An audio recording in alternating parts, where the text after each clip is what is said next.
it's a private club, small, 2,400 square feet, not too small, and it's going to be fitness classes and personal training, and that's basically the facility, or that's basically the gist of it. So it's kind of, and there's not a lot of places like that in Jefferson Park over, here in Chicago. So and it's exciting. I'm excited. I love our neighborhood, and I couldn't have done this without you, Jason. I appreciate it. Well, you're welcome. And, I couldn't have done this without you. And the Chamber of Commerce is going to have a ribbon cutting ceremony. It's going to be pretty cool. We were with him for over an hour. He was great. He loved us. We connected, and that's what it is. When you walk in, the energy is amazing, and that's what Dream Team Group Fitness is all about. Yeah, and you taught me it's about actions, not words. Yes, and feeling good. It's not. I don't care what you look like. It's about feeling good. You're walking out feeling fabulous. You're like on the runway model. Well, I am a runway model. Little did you know. I show you how to vote. But I'm just stuck inside of a bunch of fat. So, remember, love. And muscle. We love. We love ourselves. Yes. But I am on keto. So what can you do? But except on and off. But I'm on it now after the shirts don't fit anymore. So, but I mean, and it works. It works fast. We could stretch it out. No, I don't want to buy all new clothes. I know. So, you're right. No, and so basically and also you can find Dream Team Group Fitness at Dream Team Group Fitness on Instagram. And it's absolutely going to be, our goal is just all inclusive, a wonderful energy, and, basically just a great place to make people feel good. Yes, absolutely. And we want to thank you for listening to Bell and Company here on 820 AM Chicago this weekend. Yes, thank you so much, and have a fabulous day.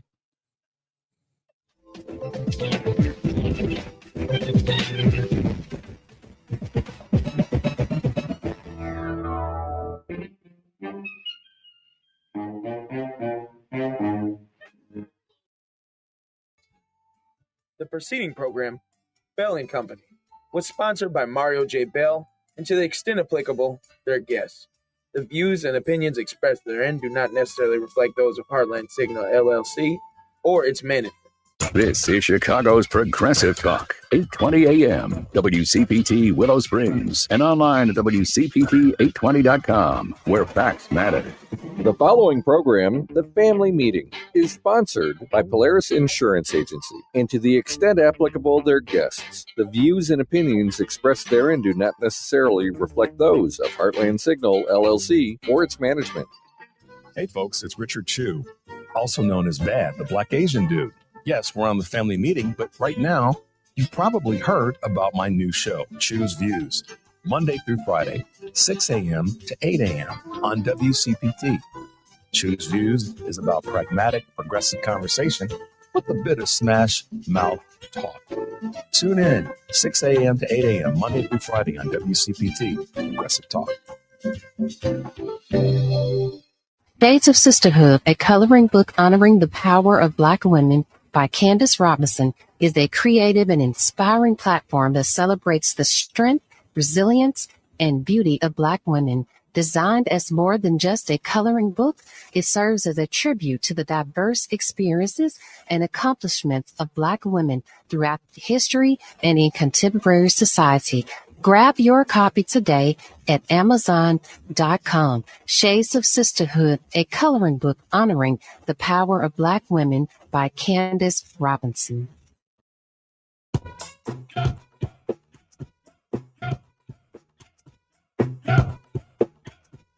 Hi, my name is Audra Wilson, and I'm the president and CEO of the Schreiber Center on Poverty Law. You can visit us at www.povertylaw.org. Hey, cousins. Now it's time for the Family Meeting News. I'm Michelle Peltier, and here's what we're following on the Family Meeting.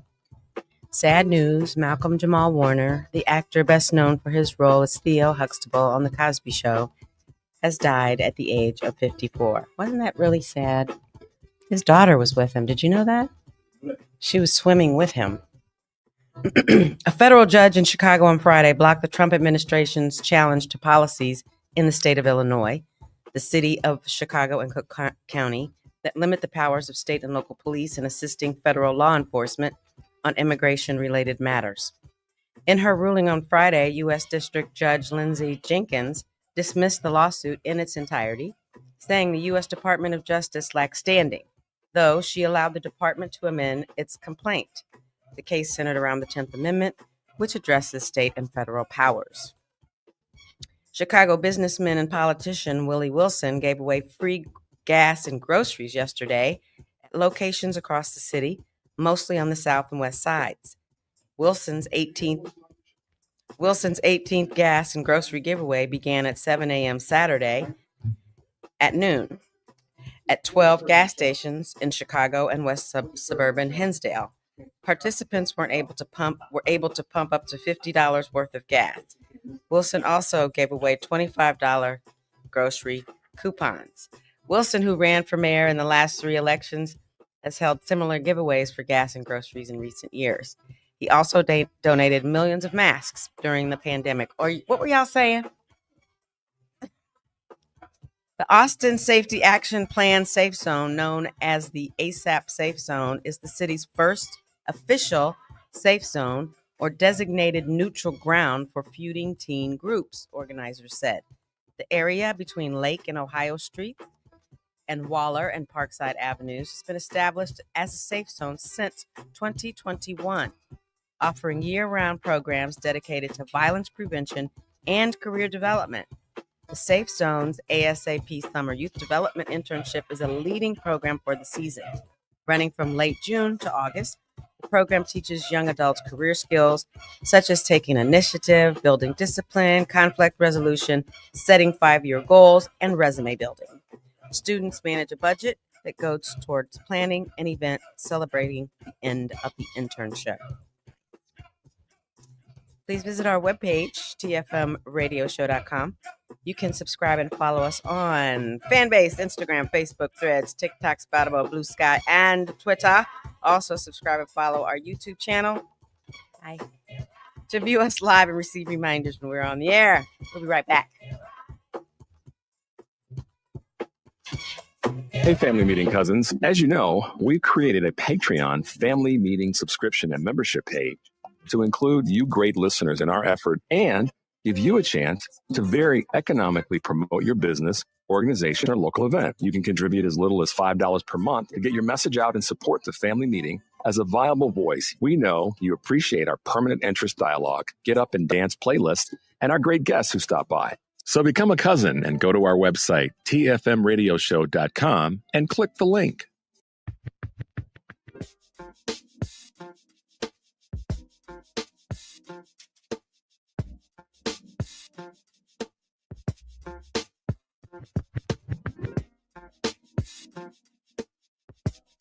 This is motivational speaker and author Dan Duster, author of the great-selling book, Peaceful Selling, Easy Sales Techniques to Grow Your Small Business. I listen to The Family Meeting.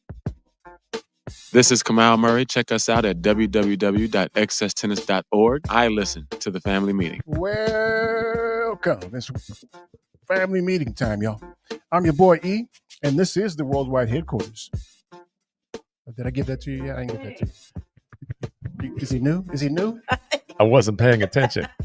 Headquarters. It doesn't sound right if I do it. No, it doesn't. Rewind. Welcome to the Worldwide Headquarters. Headquarters. Of the Family Meeting, y'all. Family Meeting time. Grab your phones, find us on social media, like, subscribe, and follow all of those places that Michelle mentioned. You can find us there, and that's where the conversation continues when we're not here. Also, be sure to visit our webpage, tfmradioshow.com, tfmradioshow.com. You'll find archive playlists. Did I say archive playlists? I meant music playlists, archive shows. Y'all, and broadcast. Y'all been here long enough. You know what the hell is going on. Go to the website, tfmradioshow.com. And while you're there, give me $5. Mash the button. Mash it. Become a patron. Lean on it. For as little as $5 a month, you can help us stay on the air. I think it's Bobby Longstroke in the studio today, controlling everything in the space shuttle cockpit. Is it hot in this room? Is it me? It's hot. It's hot in here. Is it me? No, it might be you, but it's hot. Hot. It's comfortable. Comfortable? Oh, okay. It seems hot in here, man. www.tfmradioshow.com. Listen, The lines fill quickly today, and they probably will again today because the Black Asian dude is here with us. Yay. What was that? What was that? It's the Black Asian dude. Mr. Choose Views. Mr. Choose Views. 773-763-9278 is the number. 773-763-9278. What's up, E? You, man. How you been, man? I've been great. How's Yeah. Choose Views? Being viewed. From what Excellent. from what I've been told, it's doing all right. So, glad to be here at the original Road Dog Show. Rich works every day. Every day. Every day. Monday through Friday. Yeah, if you're not listening already, 6 make sure to you go. 8 6 to 8 a.m. a.m.. You got to get your ass up in the morning and listen to Rich. If you're on your way to someplace, just if you can't get it on terrestrial, then turn it on TuneIn and all the rest of the places. If you're on your way somewhere at 6 a.m., you drew the short straw. This is true, especially this time of year. I got to roll over in the bed at 6, man. Well, you will be fortified if you listen to it. Lots of information. We Lots try. of good We try. vibes. What's that mean, Michelle? What do you mean fortified? That you get filled with knowledge. Yeah. Mm-hmm. He's got great guests on his show. That's smarty pants. I told you. See, you talking about somebody being a mayor. This dude here should be the mayor of Chicago. Hey, don't go there. He can't. He doesn't have permission. I don't have permission. No, I do not have permission. Although I chuckle when people say that, and it's interesting when I've had folks on the show. They've said that I've had people send me text messages and other communications saying, "Chew, man, you should," and then fill in the blank. People send me text messages, and What is that? that's an echo. Chew. Okay, I'll be quiet. No, go ahead. So anyhow, it's mayor of the city of Chicago. Well, our black mayors are getting some work done though when it comes to reducing violence and not getting the credit that they should be getting from really any form of media, local media in the markets. Brandon Scott, he's had the same non-conversations about what he's doing in Baltimore, but he's getting the work done.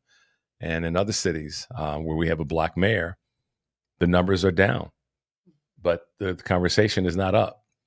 But they still are doing the work. So they're not doing it for the adulation.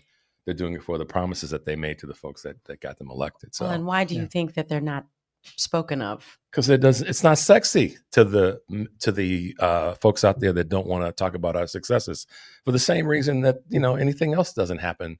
We don't. Eric's phrase is one of the best. You don't get a medal for doing your job, but in cases like this, when we've gotten an anchor for just being there, it would be nice if the voices did their job and spoke to those data points. Well, listen, man, it's a team sport. The whole process is a team sport. Is he up on our questions we've been asking? Were you here when we started asking questions? No, he wasn't. No, I'm not. No, he has not. I've heard. Okay, go for it. Sure. Yeah. So because this is what we used to do back in the old days, trying to figure out the rules, right? Oh, what are the rules? What are the rules? Yeah. Right? Okay. I remember that very well. The one that popped in my head today, and I got 7 or 8 of them I've been asking here. Sorry. Is when is it okay to teach false history? That means that those words are not congruent. History is truth. False, you can't teach false, but you can teach. So you're telling a lie. So you consume the question like Michelle does. I know. And didn't you know that I would be your catfish on that one? Right. Yeah. When is it? So because this is one of those questions that has a statement as well, right? Yeah. So when is it okay to teach false history? Because that's what we do. We teach false history. So I don't understand when it's okay. It's never okay. It's never okay. Well, then why do we do it then? So the question maybe shouldn't be when is it okay? Is the question might be the additional question. Well, the sub question. Come on, man, no new questions, man. Okay, I was gonna say it's a fancy weekday host can come in here changing the questions. I didn't change the questions. I asked There's I asked you a question. to it. There's I asked you. nuance. I said, could it be? I said, could it be? And you said no. So the answer is no. But no. Right. So there it is. See? But no, so when is it okay to tell false history or to teach false history? Right. I think the answer is never. So then your second question was why? Do we do it then? Wow. How many lifetimes do we have? because the reason that we do it, and if we say we, let's extract ourselves Who's from the we? Yeah, first of all, who's the we? Because the we is not us. We're not teaching false history, meaning Black folks are not. I speak generally about society. Society. Okay, so Right. what is society? Because of something that you said for a long time, in part, and that is the people who are perpetrating the need to tell this lie or this false history or whatever it is, you've, with a little bit of sympathy, not empathy, but sympathy, have said, I get why they don't want to talk about this carnage that they created and these crazy things that they did. And I would be embarrassed too. So I think, well, listen, I thought about that. And I think that that may be oversimplifying it. That may be oversimplifying it a little bit. Because right now, for instance, the society has tricked people into believing that the educated are the elite. Mm-hmm.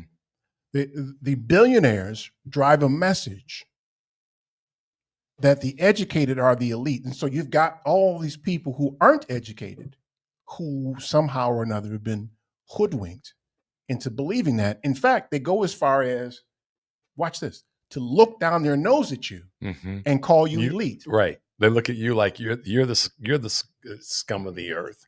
Right. Because you may have a certain amount of education or exposure. And this is the other thing too, to that point about they look down their nose. This is Lyndon Johnson 10.0. We're just in the 2025 repeating what he said in 1964, 64, 65 after the civil rights. I wasn't there. You were there, but I wasn't there. I know I wasn't. I was there. You were there too? In 65? Yeah. I was little. She was there. I wasn't there. I was there. I mean, but what are you trying to say? He didn't try to say it. Y'all got miles. He didn't try to say it. I know Y'all I got got miles. miles. Good miles too. So that's somewhat part of it, is that it's just a reinvention that this society that we have to experience doesn't come up with anything original when it comes to how they go about oppressing folk. Even Project 2025, there's nothing original about it.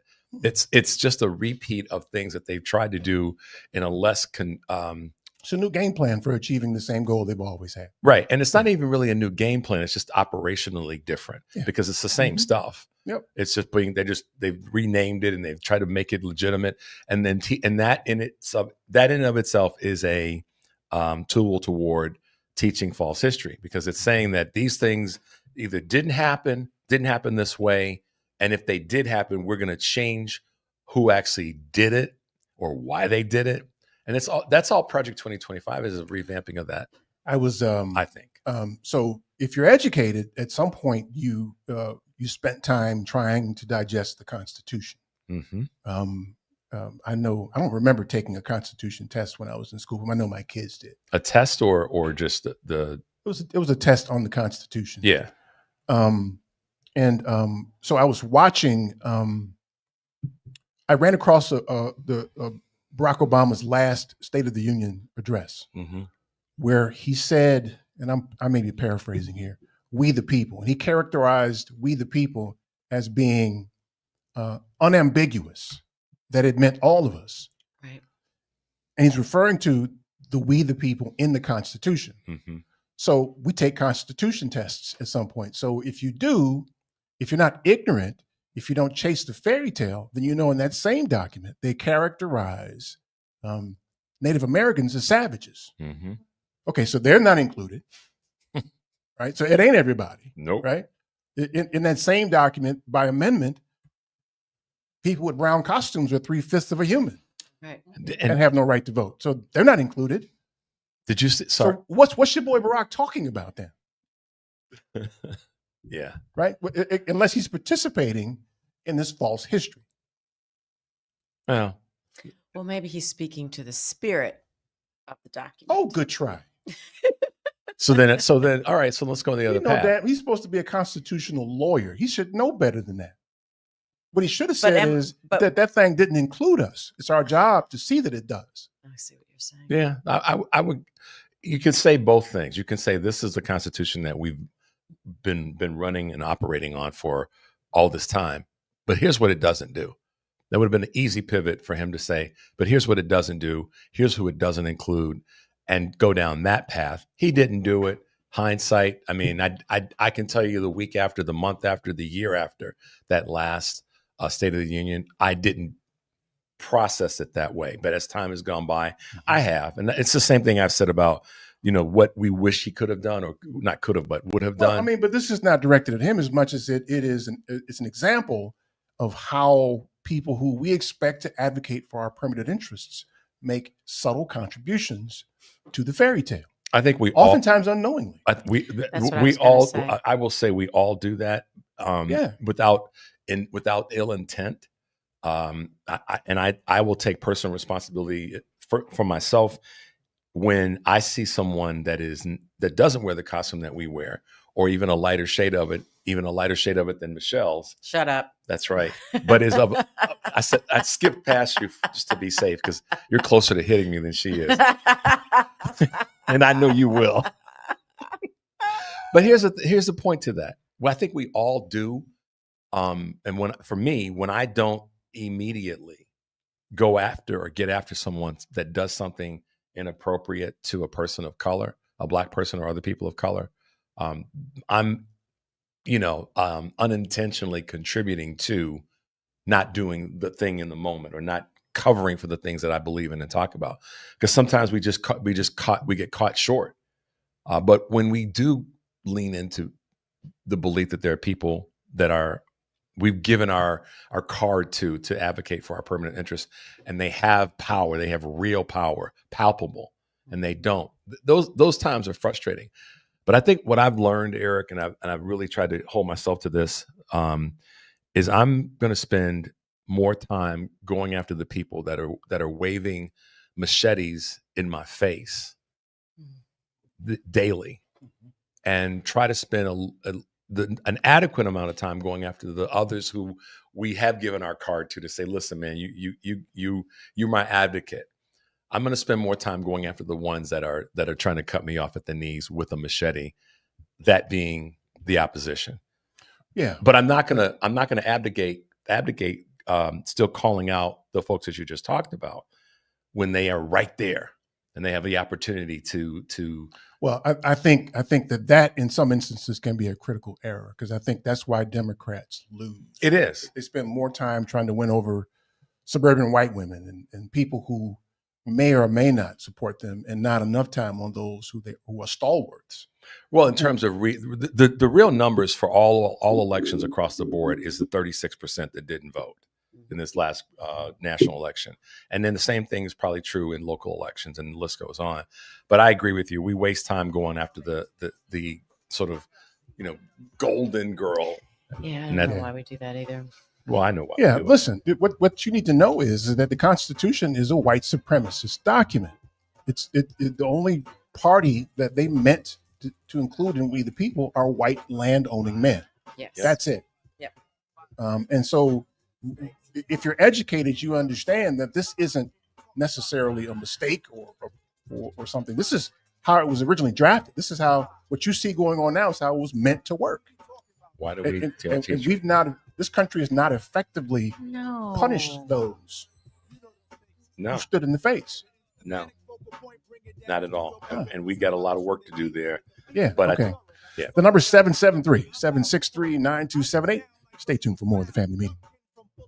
Control means using both hands in my land. When it's all about the cautious. I'm Zena Smith, the owner of Masters Plus Tutoring Program, and the family meeting will be right back.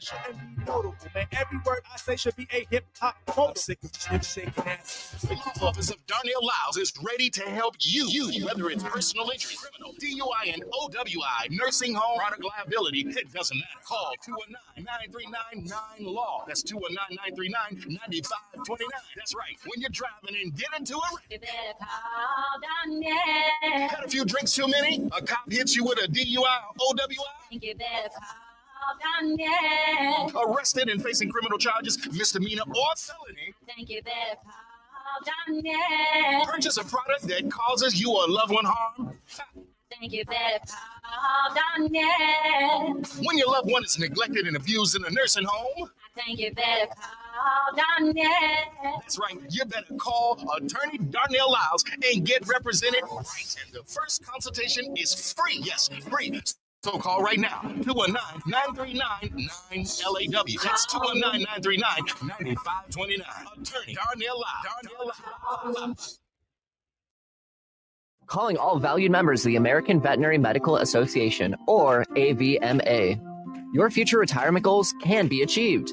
Introducing the AVMA Retirement Plan. Tailored to meet the distinct needs of veterinarians with streamlined administration and reduced burdens. Vets enjoy unrivaled benefits that include service provider oversight, knowledgeable expert investment guidance, and delegated fiduciary services. Veterinarians who use this plan can say goodbye to annual retirement plan audits and annual retirement plan tax reporting. Veterinarians, you can enjoy retirement your way with customizable plans to suit your practice's unique structure. From eligibility to vesting schedules and more, elevate your retirement journey with AVMA's specialized plan.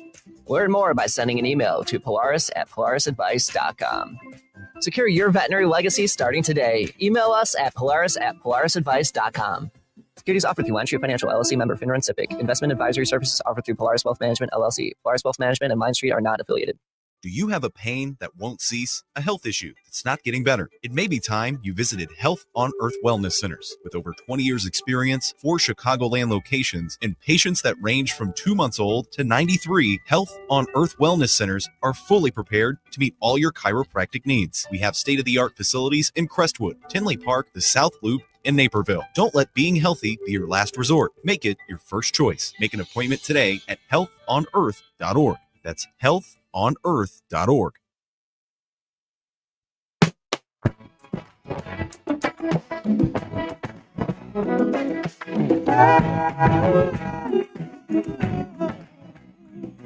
Anybody that's weeping shows on your face.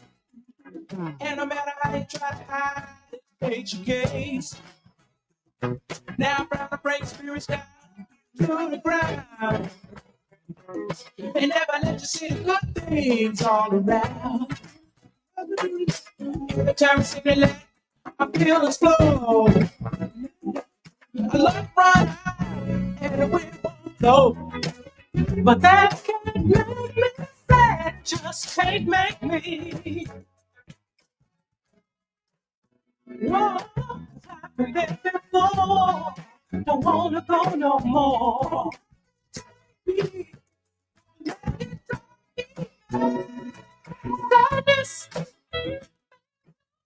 773-763-9278. 773-763-9278 is the number. Rich has got old man issues, technology issues with his having an old man moment there. It's the computer says I will not allow you to connect to the network so we can see you. Maybe that's a good thing. It's not saying it that way, but it's not letting it connect. Crazy. You guys can hear me. When we take the next break, I'll plug the other camera in for you. I can plug it into my computer. And then okay. All right. Well, I'll keep working on it while I'll multitask. Keep working on it there. It's an old man thing. They can hear him, right? Yeah. I can hear. I don't know about the people on YouTube, but all right. Radio station. All I care about. So, yeah. Why are you making faces? She's saying you can hear but no see. You on YouTube or you on the radio? Okay. All right. So that's. But you can hear on YouTube. She's right. That's what she's saying. Hey, Oh, cool. There we are. You'd be all right, man. There we are. You'd be all right. Yeah, you can hear him. You can't see the fancy weekday host. You know, he's a fancy weekday host. You know that, right? Fancy. Yeah. You know Rich, don't you? The fancy weekday I host? used to. Yeah. Wow. The fancy weekday He'll still talk to me every now and then. The morning drive guy. Wow. Wait a minute. You're kind of a fancy weekday host too, though, aren't you? No. I think so. I'm a special guest. But you have a whole segment to yourself, don't you? It's not just me. I do it with him. Moments with Michelle. Hey, that thing, funny. yeah. It has a name. Yep. You've risen to the level of Tommy now. Congratulations on that. Oh, man. Yeah, there you go. It's been fun. There you go. Very cool. So I often hear people talk about, they make the statement, we need to come together. We've heard this before, right? Yeah. I was taught that community is it's an adjective and it's a verb. Mm-hmm. It's both, right? And it is, to my way of thinking, and this goes back to the original question, when is it okay to teach false history? That if we can't agree on a common past, Yeah. right? If we can't agree on what the truth is, Wow. then it's impossible to Would build community. How would it be? Because this is the overarching thing that every time a conversation is had about that history, the one thing that pretty much, we'll just say 9 out of 10 times, is this question around enslavement. You know, the women's movement and women's fights for women's rights. You know, people don't really fight over that in terms of a current conversation about talking about history, but darn near every time, history wants to do a dodge from talking about enslavement, and that's the one that is for me, it's the starting point. And I think it should be for anybody or anytime we're having this conversation about history, because everything that the country tries to say that it is or has accomplished, there is no question it would not exist were it not for free labor for 250 years. Mm-hmm. And so it's the thing that you could talk to a 28-year-old white guy, you could talk to a 88-year-old white guy, and there's a part of most white American men that want to believe that and whether they were born here or they came here as a baby, as an immigrant from another country, particularly a European country or others, or if they are a child of parents who are immigrants. Inevitably, the conversation works its way back in terms of talking about history and deniability of certain history, lying, that enslavement or slavery isn't something that they participated in. And as such, they should not be held accountable for it and its growth, meaning the growth that it provided for the country. Yeah, labor is a part of the business equation. It's land, labor, capital, and management. So if you've got free labor, then you have a leg up.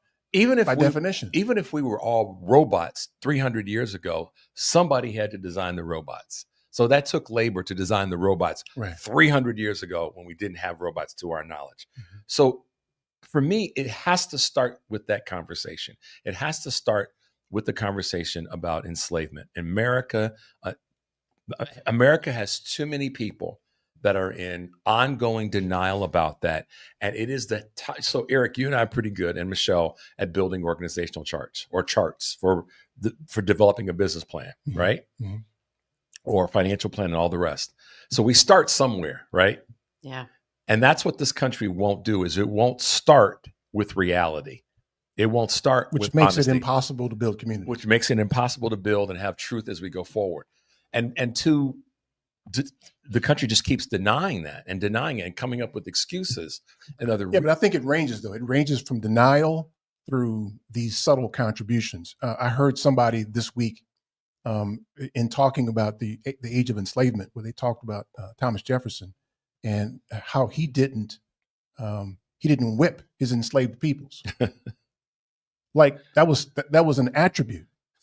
That's like saying, yeah, he rapes people, but he doesn't kill them. Yeah, he doesn't beat them. Right. Rape is, maybe it was consensual, Eric. You weren't there. Yeah, there you go. That's what happens. Right. And then you go about the business. She seemed to like it.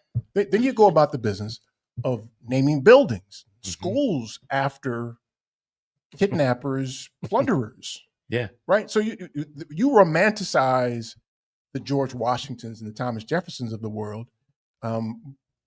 even though that they were involved in human trafficking. Yep. They were the original human traffickers. Yeah. And so they did that, and you name your building after them, and then they make excuses like, well, he didn't beat them, or he loved Sally Hemings. They were in love, yeah.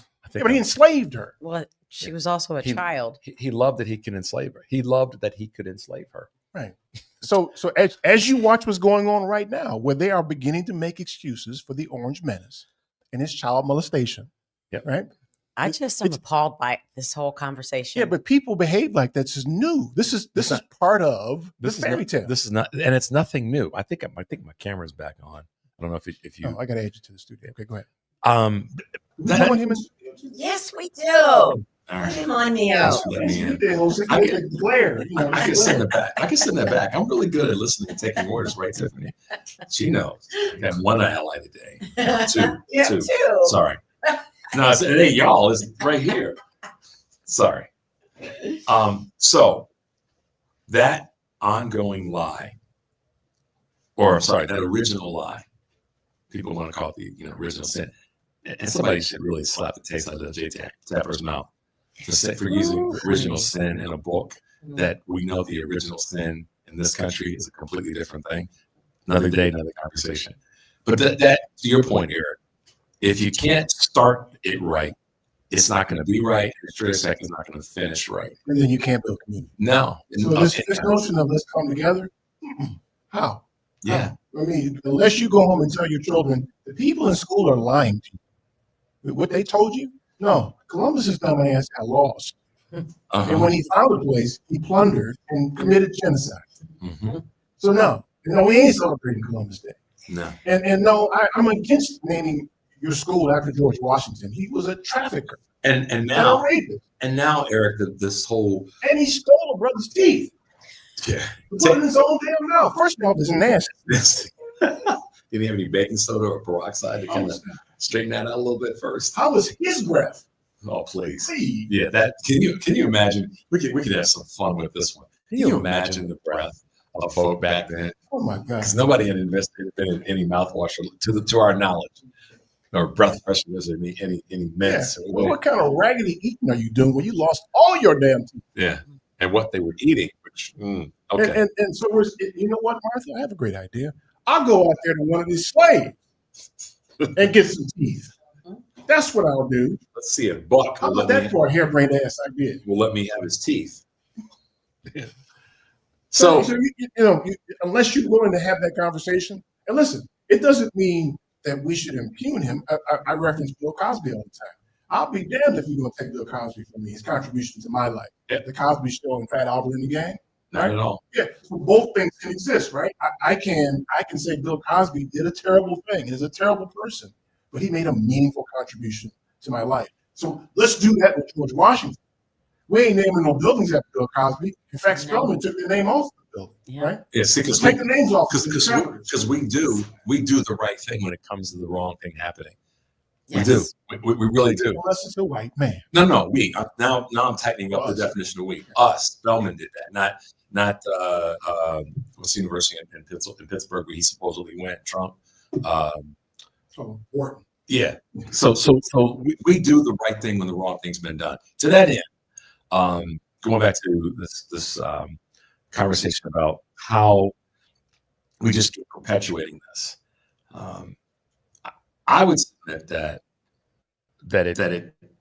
America's historical need for whiteness has all been about propping up whiteness because it's recognized when it gets called on the carpet about things that they aren't all that.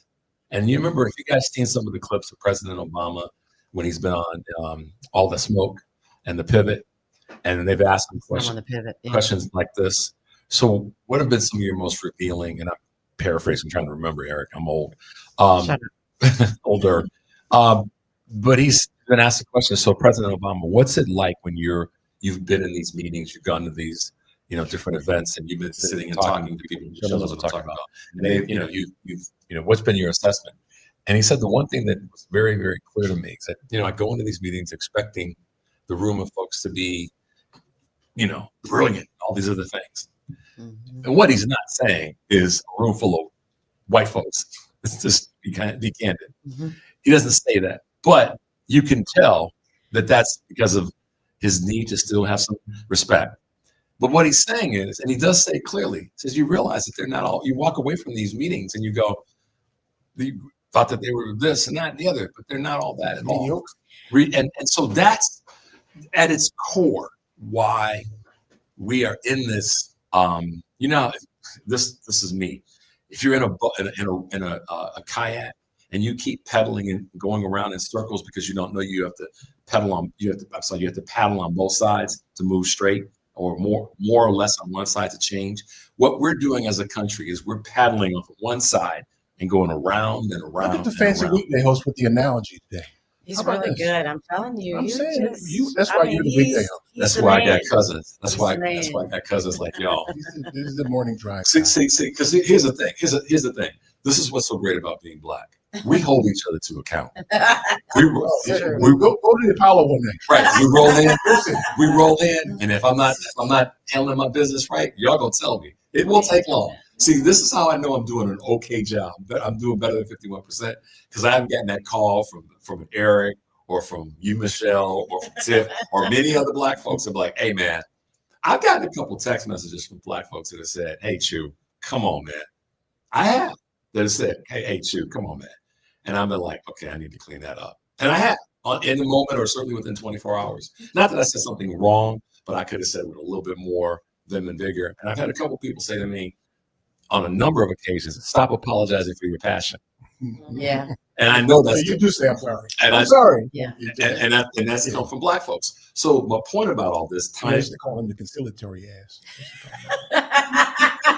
And it wasn't even about being conciliatory. It was really more about me just getting hyped about something that I believe in. I know. Conciliatory, yeah. As soon as he gets going, he says, okay, I'm sorry, but he does that all the time. Yeah, that's true. But how that ties to this conversation, and when we talk about being complicit to some extent, that is one of the things that, we've sometimes done as a means of getting through to the next piece. I'm not apologizing for that, but I'm identifying that that's one of the things that we've done to kind of keep the peace as Black folks, so that because we know we got to get to that next marker. We've got to get our message and our ideology to the next marker. I believe right now, Eric, you said this so many times, that our permanent interests matter more than damn near anything at this point, because we have relied on certain people to take our card and run with it. They haven't run with it well enough.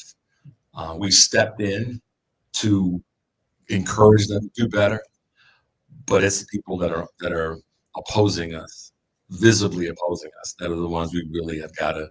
We got to bring out our big guns on them. I slightly disagree with that. I think that if they present themselves, those people you described, they need to be dragged. But they're doing it all. They are presenting themselves 24/7. They're not presenting. That's the thing. They do to y'all. They do to YouTube. They don't. I'm not saying they get to me. I'm just saying they. I never had a conversation with one. No, I'm not talking about that. I'm not talking about conversation with people. I'm talking about just the fact that they exist on a broad scale. Their messaging is to take us down. Their messaging. I don't think that you could ever, under any circumstances, win them over. I think the failure lies in the people who we expect to advocate for our permanent interests. Don't get me wrong. I'm not trying to win them over. Let me be clear. I don't give a blank about winning them over. I'm stopping them from proceeding. I don't have any care for them proceeding with their messaging that's going to be harmful. Because see, they're going to be harmful to the folks that, when we don't know, for example, they're going to be harmful to that young brother who got pulled over and his window broken and his teeth knocked out, that Attorney Crump is representing, brother that had on the red shirt and the dreads. See, they are increasingly becoming normal. And so I'm not giving a darn about them, Eric. Don't get me wrong. And I'm pushing hard for the people who we've given our card to, our proxy, to say, you got to go run and do this better. I'm saying that it's the people who are out there that are going after that young Black man, who does that young Black man have other than voices like ours to keep constantly talking about the fact that these carnage fools exist? Mm-hmm. That's all I'm saying. I'm not trying to win that 78 million group over at all, period. There's no way. There's no way to. How many times have you said, Eric, in the last 8 years, how are we going to live with these people? We can't. Yeah, I don't see a way. We can't. And so that's why I think we have to be on a daily basis prepared, ready, willing, and able to punch back. Because I think that some of the stuff that we've been seeing for people that have been maybe in a more vulnerable situation can very easily come our way. the blessing is that Eric and I are in the car together going someplace and we get pulled over, or we get, we're walking out of a restaurant together. That's been the blessing, that you and me haven't been together when something has gone down. It just is, and I'm saying that with people who will be harmed. Say that again. The blessing for the people who will be harmed by you too. I guess so. I would say that's exactly what it is. Because we're not, we are thankful for our ancestors, but we are not our ancestors. We are not our ancestors, and I'm thankful for them. But Irie Dale Grant is going to be honored this coming Friday with the golf outing. But the lessons that he taught Eric and that indirectly he taught me through Eric, we're not our ancestors. Better, ego and data. So that's why I don't give a darn about those people that are trying to hurt us, and they have no governor for not hurting people. So I don't have one for defending ourselves anymore. Yeah, I would. Does that make sense? Pretty much, yeah. I would tend to agree. That's pretty much it. He's like a smart weekday host. Isn't he? He's always been smart, though. He didn't just get smart. He's smart. Weekday host. Smart. Well, you gotta be kind of smart to hold that time down. It's not easy. It's not easy. I had a guy. Did I tell you all this? I think I told you guys maybe offline. This was about a month ago, and I had to bite my tongue. Tiffany, this guy said to me, he texted me this during the show. He said, "Wow, I'm imitating a voice that I don't know." Tiffany's like, "Richard, how'd you know that?" So I'm imitating a voice that was probably the tenor of his voice, but it was basically, how come you're always giving, compliments and commentary about the family meeting? What is it with you and Eric Grant? Somebody said that to you more than once. Yes, Mm-hmm. but they don't do it anymore because I Because shut you them got down. with them. I let them know. But that's one of those things where I just think, that jealousy of us doing our thing, it rubs people just in a weird way. They can't handle and navigate it. But that's not for us to resolve. Okay, well, here we go. I lost my music here. I don't know why. Uh-oh. Yeah. Oh, not Yeah, losing the music. Yeah, I'll get it back. I'll get it back in a second. Eric put his foot on the cord, y'all. Yeah, I did or something. Yeah. Anyway, 773-763-9278. Stay tuned for more of the family meeting. Hi, this is Jeff Lee, Eric's boy from HU. Keep listening to the family meeting. Do you own a business in Illinois? Are you aware of the new retirement plan requirement that could impact your business? Listen up. This is crucial information you don't want to miss. If you're a business with at least 5 employees and have been operating for 2 years or more, Illinois law now mandates that you provide a retirement plan. But don't worry, we've got you covered.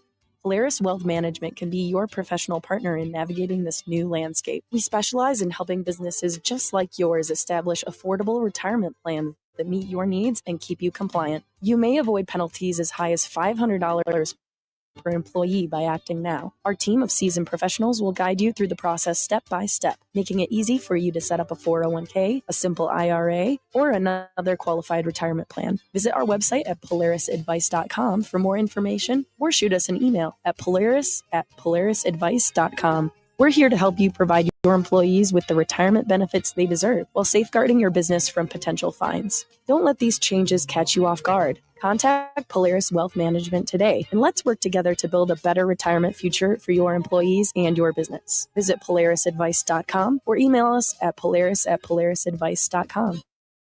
Securities offered through Lion Street Financial LLC, member FINRA and SIPC. Investment advisory services offered through Polaris Wealth Management LLC. Polaris Wealth Management and Lion Street are not affiliated.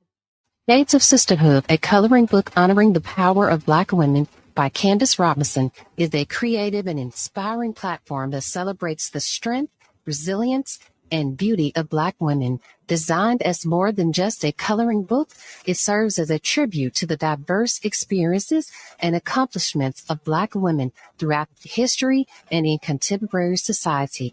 Grab your copy today at Amazon.com. Shades of Sisterhood, a coloring book honoring the power of Black women by Candace Robinson. itsashort.com. The website is itsashort.com, spelled ITFASHORT.com. We are the best designation on the internet for award-winning short film, video, and web series. Artists are from all over the world. They are award-winning from various festivals, but you can find us at info@itsashort.com, customer care at itsashort.com, and we'll get back to you straight away.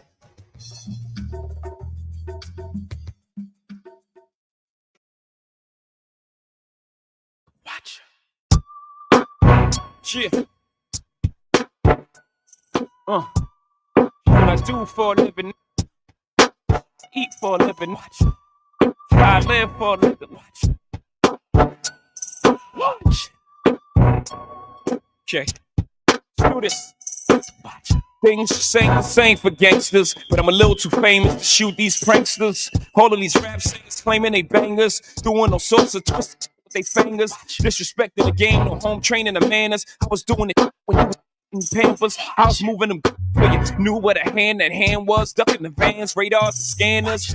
For you knew what hard right the tame was. I was hitting the turnpike, I ate with the bammers. I was nice with my hands, cause I ate with them hammers. I was pricking my finger for you knew what the fame was. I had it laid out for you knew what the plan was. 300 mil later, now you understand us. Y'all ain't see us coming to Vegas. You ever see so much sham bust in one night? Ran through one fight, I was on a Peter Pan bus. You was putting Peter Pan up in your room. Y'all with whom? Allow me to be taught. Cowards is just 773-763-9278. 773-763-9278. I got a new setup here that I did. Came in last night and set this up. Yeah. To moderate the sound a little better. Did you get it right? I got it right, but I plucked the button there by mistake. And that's what. Oh, So man. no new equipment. You just move some stuff around. Yeah. Is that what Yep. you're saying? Yep. 773-763-9278 is the number.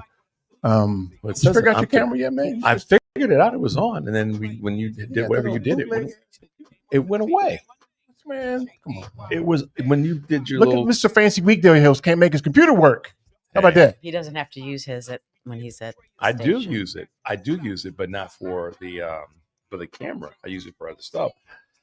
But for some reason, this connection it Take says your on laptop to the station every day. Do you? Yeah, that's how I'm able to monitor what's. When we get in the break, I'll go over there and help the old man. You know, old folks call me all the time. Say, "Can you come over here and help me?" I'll do it for you. Okay. Well, Are you calling him old? I am. Yes. Yeah. It's all he's got, Michelle. That's all he's got in his tank. Is call me old. That's right. all we Okay. need. It's not working, but we're here, and that's what counts. Yeah. I'll plug mine in because mine works. See? Yeah. Well, connection saying, Yeah. Uh, We're good. We're good. We're good. We're good. I gotcha. Okay. So, let me read you the questions, man, so you know what we've been. I got to pull them up because I forget them all. Okay. So, you ready? Go. You ready? Remember, the questions are statements as well. Okay. All right. So they're easy to answer in the abstract, Mhm. but listen to the statement. Okay. So, what do you have to do to be recognized as a terrorist or a savage? Okay. What is it that you have to do to be recognized as such? Right? When is it okay to kill children? Okay. Right. Easy answers in the abstract. Right. What's the time limit on things that we should never forget? After X amount of years, When does never forget? never No. forgets over. Okay. Right. What is the time limit on the no take back rules? The no take back rule. Yeah, you took my stuff, and if you've had it Oh. a certain amount of time, Okay. then I can't have it back no more. Oh, okay. I get it. I get where that was going. Mm-hmm. Okay. Yep. We talked about false history. Yep. What do you have to do to be considered a pioneer or a settler? Okay. This is the good one here. This is the one that gets trips people up, and we've had people attempt to answer this, but they don't. They understand the question in the abstract. How much wealth is enough? Didn't say too much. Is enough. Enough. How much wealth is enough? Right. Like in anything beyond this number is it's diminishing returns. Or because are we staying away from saying the words is too much at that point? Yeah, too much is not a thing. So enough is enough for you to live a rich and wonderful life. Enough. Okay. And I did the math, and so if you saved $100,000 a year, it would take you 10 years to have $1 million. It would take you 10,000 years to have $1 billion. Yeah, I saw that somewhere. $1 billion is a lot of money. People throw around, oh, he's got 50 billion, and so takes 10 years. Yeah, I mean straight line math, no interest accumulation, just straight line. You saved it, flat number, right? 10 years, boom, you got $1 million. Right. So 1,000 years to accumulate $1 billion. Again, using straight line math. Noah did it right. No compounding, no adding to it from growth of the account or the savings.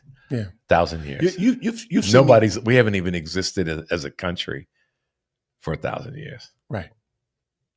That's an interesting way of putting. I think if we were to kind of do an overlay of, so if it takes 10 years to accumulate $1 million, just using that analysis, and it took 1,000 years to accumulate $1 billion, we as a country haven't existed 2/3 of that. Have we? No, not even 2/3 of that. There was a show that you and I did years back where I think I asked the question because the lottery had gotten up to some crazy number. Yeah, I remember this. Yeah. So what's the first thing? Did I ever ask you that question? What's the first thing This you was do? great. This was great. I remember. Yeah, this was really cool. Go ahead. Sorry. What's the first thing you do, Michelle, if you won $100 million? It was a bill. It was going to $1 billion. It was right when it got to $1 billion. And Eric and I got to the studio, and we were like, man. And we were like, what would we do? Okay, but it's not what would you do as much as what was the first thing that you would do? Pay off all my debt. Why would you worry about debt? Because I want to get rid of it. You got $100 million. Right. So I'll pay off all the stuff I owe. See, that's poor people thinking. Okay, well, I'm poor. But why would I think any other way? Right. But it highlights the divide, right? And you could take that same mentality. It's human nature, right? Yeah. For our reality, right? So for people who were enslaved, as far as they were concerned, they were slaves. Mm-hmm. And so to the extent you behave poor, you are poor. Mm-hmm. Or to behave in a way that furthers your dependency, which is a conversation that Du Bois talks about. Remember when you were reviewing through this a year and a half, maybe 2 years ago, about the psychosis behind having been freed or no longer enslaved, and now what do we do? And so I don't want to try to go back through the book, but you talked about that. What it also highlights is a misunderstanding, and this is it's not a criticism of you. We all kind of have it. It's a misunderstanding about how much $100 million really is. The first day of interest you could use to pay off your bills and buy a yacht. So why do you care about your little stinking ass bills? Because I want to be clear of it. It's like an albatross around my. People will forgive you if you got a 200 credit score with $100 million. Who cares? And isn't that bad that rich people get all these breaks and they can have all of these poor habits? And it's not bad. But poor people, we are always penalizing the poor. We're not as much penalizing the poor as we allow them to exist in a mentality.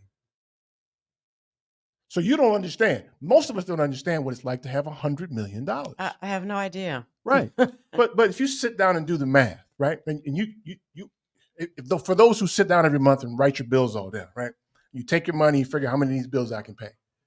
Put $100 million at the top of that bill and see what happens with your little stinking ass bills at that point. I'd still pay them. I know, but what do you mean? Why is that the first thing you would do? Because it weighs on me. But at that point, I mean, Michelle, okay, I get that. But this is one of those moments where I'm even going to take a position of, okay, that's a mindset that we all have catered to, that we have to pay bills first. It's a mindset. It's a but why is that a bad thing? I'm not saying it is. I didn't say that it was a bad thing. It's a misunderstanding of what wealth is. Right. We have all mentally sort of gotten ourselves that that's the first thing, because I would too. If it's the first thing I would do, I'd go, okay, I'm gonna wipe all that out. What do you mean it's a misunderstanding of what wealth is? I don't. Isn't part of wealth being able to pay your freaking bills? You can't owe in a given month, knowing you like I do, more than $5,000 or $6,000 to anybody. But that, Huh? but see, here's the thing. With $100 million, that's 5 minutes of interest. Yeah, and what happens is, and this is, But I still have to pay it. Is my point. right. Nobody's disagreeing with you on that. So this is where you Actually don't. I'm just saying, Michelle. What would they do to you if you didn't? You got $100 million Garnish my wages. for your little $5,000 bill. They'll put a lien on your property for the hunt because they want to get your I money. don't own anything. No, the first thing, if it's about paying bills, if you wanted to, this is where I think we would want to go with this in part. $100 million shows up at your doorstep tomorrow morning at 9 a.m. This is how you could really relieve yourself of that feeling of I should pay it, the debt that I have, and literally at the same time. So you could double rail it at the same time. Yeah, I'm going to buy the building I live in. You could literally go, I'm going to go to the bank and deposit the $100 million and tell them y'all pay off the debt. Except you can't go to a bank with $100 million. They won't take your check. They won't. Right. Or they might not give me the money back once they got it in the bank. But the point is, so most people don't even know where to go with $100 million check. The point is, they got private banks. That you don't see. Yeah. They have no storefronts. Yeah. So anyhow, the point. You wouldn't. Yeah. It's a whole different thing, right? Yeah. Listen, that particular example is not the point. The point is that we walk around with mentalities and fairy tales that allow us to feel a certain way. And a lot of this stuff is born out of feelings, right? The ignorant ass people who call here supporting that Orange Menace, they're only talking from feeling. Right. They feel a certain way. Feeling and fear. Right. And that's the point, is to make you afraid of somebody. That's what the billionaire class is done, is to teach these people to be afraid of somebody, to look down their nose, to have disdain for education and knowledge, to characterize college professors as brainwashing. Right. Well, and the basis of that is their own fear, because they realize, I'm back in this back on E, that the people who are not got me started, man. I can't even. Yeah. Did we go through the break? Got me started. No, they're gonna probably play a commercial or something. They're gonna cut us off in a second, huh? No, they can't cut us off. I paid for this now, man. They ain't gonna cut nobody off. They ain't gonna cut nobody off. I'm not gonna do that. Okay, y'all. The number is 773-763-9278. Michelle will do the news at the top of the hour, and we'll be back. Stay tuned for more.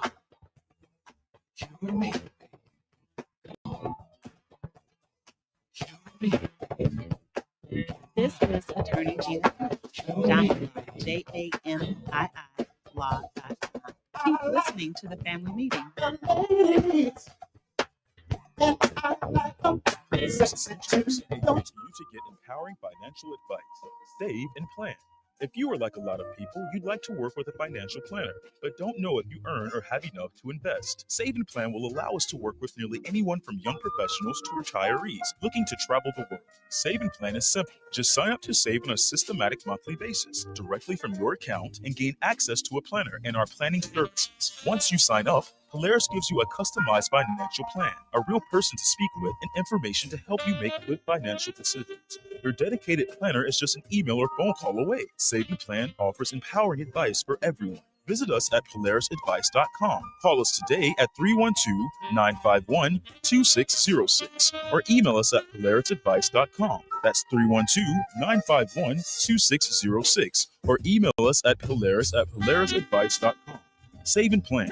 Empowering advice for everyone. Securities, insurance, and advisory services offered through FSC Securities Corporation. Member FINRA SIPC. Insurance services offered through Polaris Insurance Agency, Inc., which is not affiliated with FSC Securities Corporation.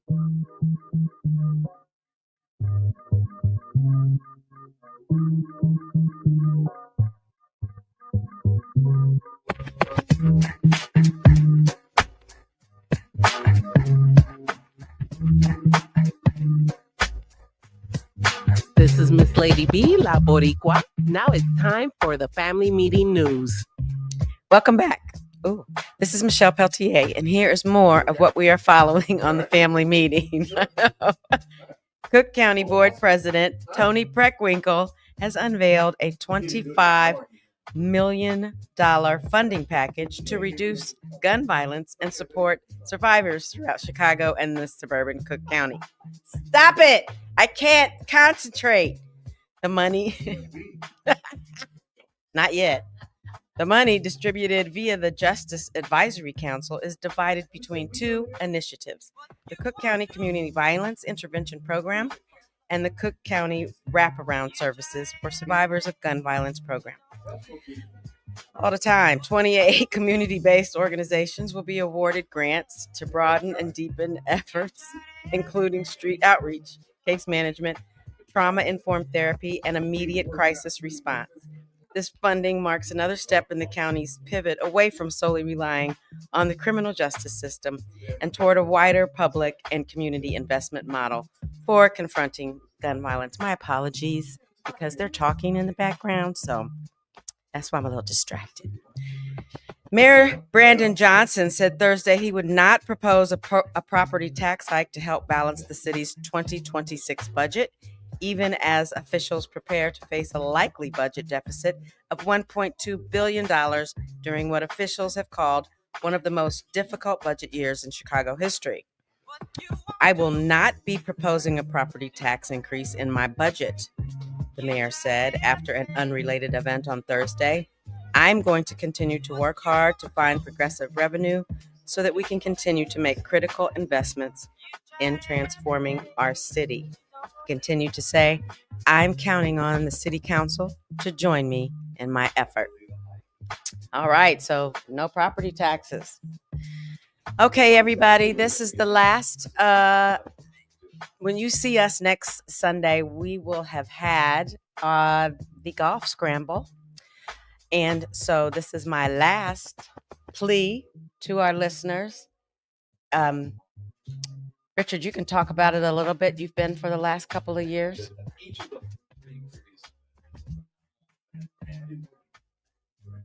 I've been to I've played in each. That's part of my thingy. Okay, I'll wait. I'm finished. We're talking about, let him finish, please. Okay, so, well, anyway, we'll talk about after that. But we are welcoming anybody who still wants to come. If you want to give a donation, please consider doing so. You can go to our website, tfmradioshow.com. The pop-up will come up on there, and it'll take you straight to the scholarship fund website. And just consider joining us or giving us a donation. We have. No, we want to see people. It'll be fun. We're giving Holy One Harley Davidsons. We've got a Hawaii trip that we're raffling off for a week. The country club that we're going to is going to offer 1 year membership, walking membership for those who like to golf. So it's going to be a good time. We have fun. So consider joining us. Please visit our webpage, tfmradioshow.com. You can subscribe and follow us on Fanbase, Instagram, Facebook, Threads, TikTok, Spoutable, Blue Sky, and Twitter. Also subscribe and follow our YouTube channel to view us live and receive reminders when we are on the air. We'll be right back.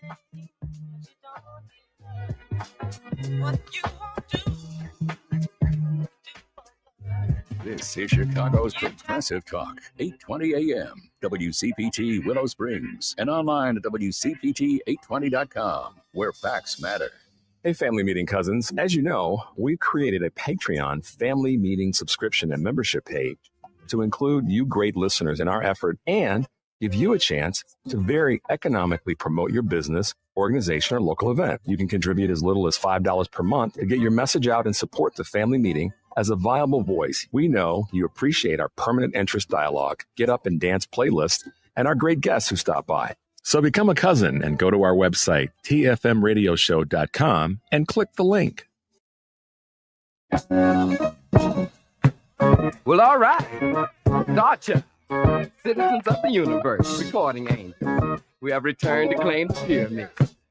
Partying on the mothership. I am the Mothership Connection. Get down in 3D. Light year groove. Well, all right. You hear the noise? Ain't nobody but me and the boy.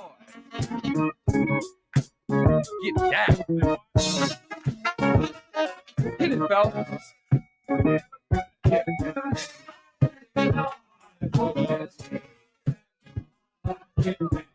Grooving.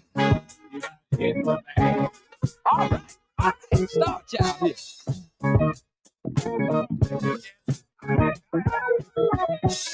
Put a glide in your stride and a dip in your hip and come on to the mothership. Doing the So you guys watch the front porch on YouTube? Oh, shit. Like when it comes on my feed, I watch it. What's it's the coolest thing ever. It's called the front porch. So What there's literally a house in DC where they do a concert on a front porch. Okay. Michelle, send me a text to remind me. I will. Because I Now definitely. she's so damn sexy. She's a fancy weekend host. I said please. I didn't take that as that. I'm not. What you said. I'm not yeah. So they had George Clinton out there. Uh-huh. Gosh. You know George in his 80s. Yep. But let me tell you something, man. Your boy George turned it out. Turned it out. Have you seen the one with I George? did see it. I did. It was amazing. Oh my God. Mhm. That long version of Not Just Knee Yep. Deep he did? Yep. Oh my God. Yep. Eric, what's the name of the music? They're literally on a porch. Mm-hmm. House, Okay. yeah, front of somebody's.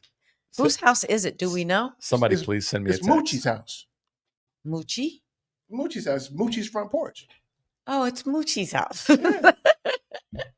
Now y'all are gone. I'm not going. You go. I got spinning. Okay, well, all right. That's okay. How old is your computer? Raggedy computer-itis. It's not the computer. It's not? I don't think it is. I'm not going to buy another one just to prove you wrong.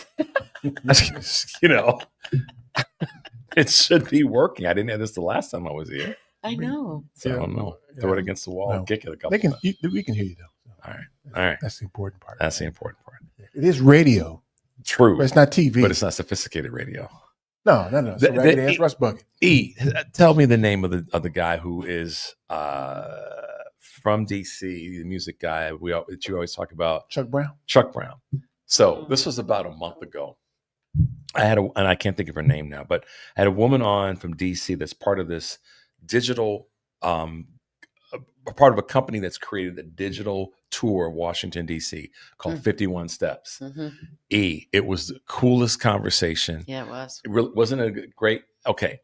And, you know, we started talking about DC and things to do and where to go and all this. And all of a sudden she just like, I have to send you the clip from this segment. She got slipped into this thing about Chuck Brown, didn't she, Michelle? Where she was like, where there's no other place on the planet that you. I mean, she was talking like that, like she had really dug in. Like this is the stuff. You got to be here. If you don't know about this, and I was just like, I was looking at the board, going, this is a maybe 40-year-old white woman in DC that's like. All over it. All over. Oh, man. I mean, the she's like, Go-Go's if you there, come, man. she was like, yeah. Do you remember that, Michelle? I'm not exaggerating. She was the Go-Go's the deal, She man. was really good. Mhm. Yeah, it was funny. It was just one of those, you know, I'll call it a crossover moment where you go, okay, cool. People understand what it's all about. I saw something today talking about music that just blew me away, and I'll have to send it to you guys about math and rhythm. Adrian. And black folks. About about our that the original. The question was asked: why is it that black folks or black Africans, have rhythm or understand rhythm? And the person that answered it said it's because it's the original form of communication. Drums. And I was like, that's exactly what people need to know but don't want to know. And it was really fascinating. And I sent it to myself and saved it. I have to try to find a way to integrate it into the show. But it was real cool. So anyhow, yeah, Bootsy took it to another level. Yeah, Bootsy participated. George did the thing. Sorry, George did. My bad. Yeah, actually, James Brown was the originator of funk. Man. Yeah, I So- understand. Yeah, but you when you see this, you're gonna be like, oh, George, and he had to sit his ass down a couple of times to catch his breath. Hey, man. 80-something years old. Yeah. Listen, one of the best things that you can do, and I've said this to you guys all because I'm older than you chronologically. Best thing you can do is listen to your body. It is really, George was listening that day. He It's a said he smart was thing that. to do is to listen to your body. Stop denying that you can't, trying to pretend you can do what you used to do. You can do some of it, but not all of it. So when you see it, this porch, and I encourage all you guys to check this out because it's actually magical work. It Eric really Benet, is. did you see Eric Benet when he did his? I didn't see Eric him. Benet did one there. Oh, my no. God. Oh. A lot of the bands I see, I don't even know who they are, but they are jamming. Yeah, they are having a good time. That's how it should So be. they literally come out the front door onto the porch, and the porch is only big enough to maybe hold the drummer. Right. It's a small front porch. So they're out of So the yard. Out of the okay. yard, on the stairs. Okay. Like they're just hanging out. Yeah. And boy, Eric, have you ever been to the house? no, I know where it is, but I've never been there. Okay. Huh. It's just a nondescript house. In fact, it's got a vacant lot next door. They probably burned the house down next door. It's in the hood. It's straight up on the porch. Yeah, And, but that's yet another one of our things that we have just through our creativity and our innovation. I'm even saying it wrong. It ain't even the porch. It's the poach. Poach. Where y'all at on the poach? The poach. Where they at? Where they at? Right. On the porch view. Oh my God! I encourage you all to check George out right away. Yeah. I expect the people. I know the people, your friends on YouTube, are very responsive. They're probably looking at it right now. They probably are. Cool. All right. Check that out. Remind me I so I will. can I got you. make my points on it. Because you're his secretary. Shut up. I'm not. He doesn't consider me that way. Fancy weekday Do host. not. He's the big fancy weekday host. We went and had lunch the other day. Last week, right? Yeah, last Wednesday. Last Wednesday, yeah. Y'all went and had lunch without me? By design. By design. By design. Can I What say your this? hungry Can I ass say this on the Yeah. air? It was for penises only. Oh. Sword fight. We had a sword We fight. Oh. It was Don't- it was a standoff. Oh, Daytime. I have so many thoughts. that There I you can go. say, She's but we got it to blush, we man, for can't- real. I can't get down and dirty with you. On, Literally, it was like, nah, we love the ladies, but y'all can't come. This is just me and Eve being there, and yeah, that happens. That happens, and there's no, and we there's could lie no, to you and say something otherwise. I Would you prefer that? appreciate the honesty. right. We literally said, nah, just the dudes. We talked about it. Said, nah. Okay, but can we go on to something else? What, like what? Or, Like or what? do you want to What is- continue No, I want to make you feel letting bad. me know I that wanna I make you was feel bad. So I excluded wanna- from the Well, family Tiff- lunch? Tiff and Ann were excluded. I'm talking about me right now. See, right. Big go your $100 million.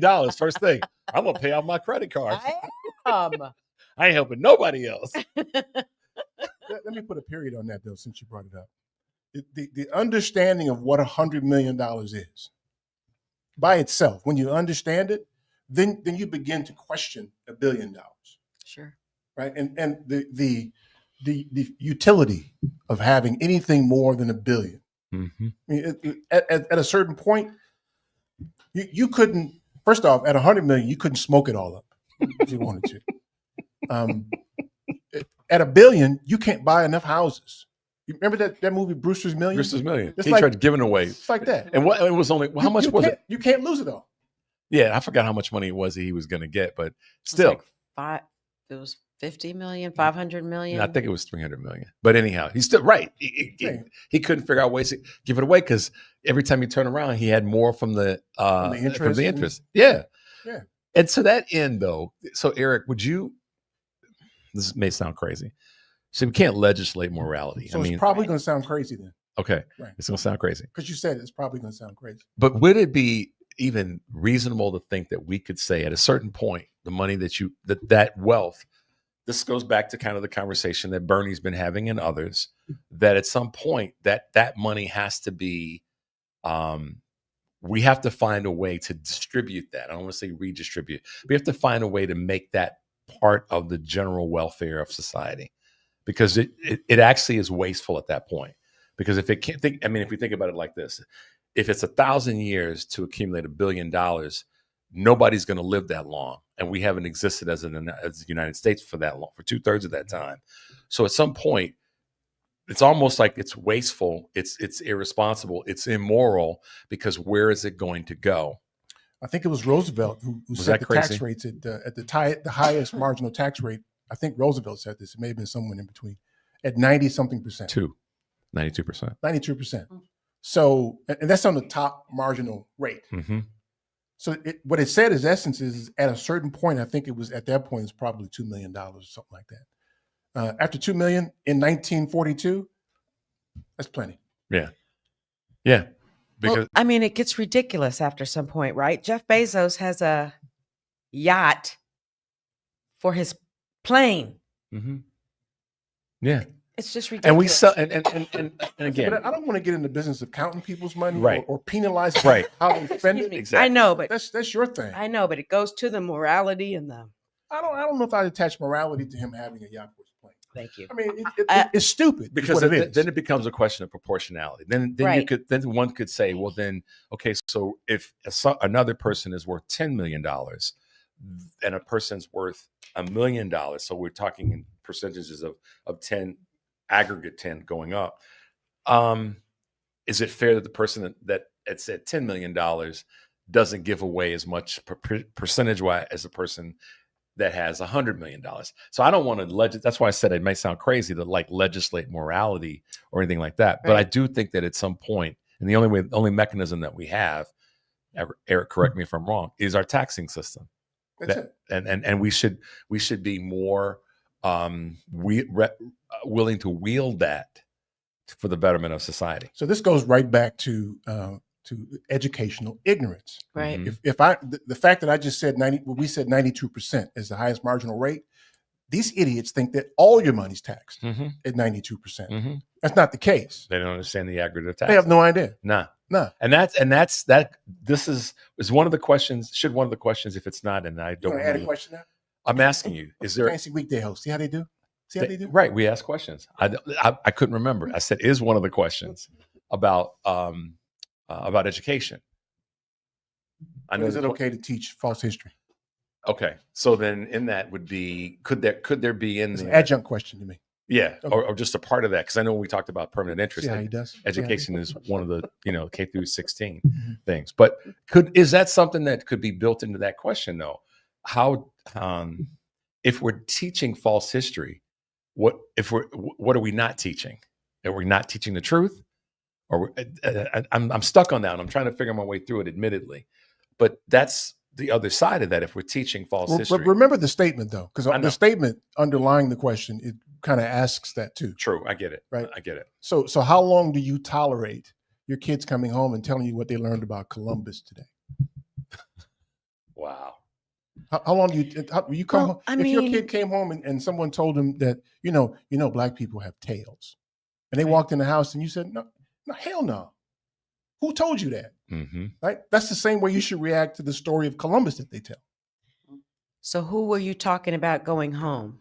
Is it a white child or a black child? Doesn't matter. Any child. Right. Well, what if the parent doesn't even know? Dumbass. Because they were taught the same thing. Yeah. Yeah. That's where we And are now. But the question is when is it okay? It's not okay, but I guess apparently it is though. no, because if you don't know, you don't know. Yeah, but apparently it is okay to teach false history because that parent who doesn't know, he or she was taught false history too. So the question is, when is it okay? Because apparently it's done and nobody argues against it. Well, because right now it's beyond being okay. It's normal. It's the truth. Even though it's not the truth, right? It's gone generation that? after generation Double entendre? after Mhm. generation. It becomes the truth. It because, becomes the truth. Yeah, it's like Nobody knows they're lying, but those of us who had to go outside of it and do our own research, Yeah, our but own. ignorance has no place at the table with truth. So But you're not hearing what I'm saying. the lie that They keeps think getting it's the told. truth. Because Absolutely. They don't think it's a lie. Right. So- Exactly. But there are people out there who know it's a lie. And I'm not talking about the people who are ignorant or willfully ignorant. I'm talking about the people who know better and allow it to persist. Those people are the problem. If your child comes home and you know better and you don't correct him or her, then you are a problem. You are the main problem. Mm-hmm. You're absolutely right. But I think there's more ignorance around than not. But I And don't it's wanna- I not don't- intentional. I don't want to pay. Ignorant people are that. They're ignorant. And there's not much you can do about ignorant people. Well, let's add a word to it, willful. Willful too. Yes. But they're willful. Okay. Well, however they're ignorant, willful or otherwise, you can't do much about them. It's a real problem for me for people who know and don't make the correction. That's exactly right. That's a huge problem. And you're absolutely right. But I don't know that they're in the spaces to help correct a system that's where this information is talking ingrained about in. correcting the system. I'm talking about correcting your child when he or she comes home, or going to the school and says, damn it, if you tell my student this again, I'm going to have a real problem with you. And how do you know that that's not happening? Because it persists. And then to some extent, Michelle, to your question, which is a great one about how do we know it's not happening? It's actually, if we're all being honest with ourselves, and we are, it's actually magnifying and escalating, and whatever words we want to use. It's broadening. Yeah. And to that end, if we tie this to current administration's desire to change things through executive order, and then as it relates to policy, defunding, gutting the Department of Education is a message that the goal is to do just that, which is to perpetuate absolutely that willful ignorance. That's willfully ignorant action. Mm-hmm. Yeah, they're making a contribution to the problem. Mm-hmm. They don't correct it. Well, then I don't have an expectation that the folks on the quote unquote right, center right, whatever right, are going to do anything to correct it. I have no interest in being in school for them. It's the people who know better that I got a problem with. Mm-hmm. Definitely. If you're in Congress and you voted to name a building after George Washington, that's a problem. Or if you decided to move the name of a black person off of a military base and replace it with the name, basically a pseudo name of a white dude. I expect that of them, though. Yeah, but nobody to the point you made, though. None of the people who know better voted for it. That we gave our proxy card to. So we're gonna hit the phones next, guys. 773-760 is filled up, huh? Yes, we're full. Because the fancy weekday host is I here. know. Yeah. 773-763-9278. Stay tuned for more of the Family Meeting.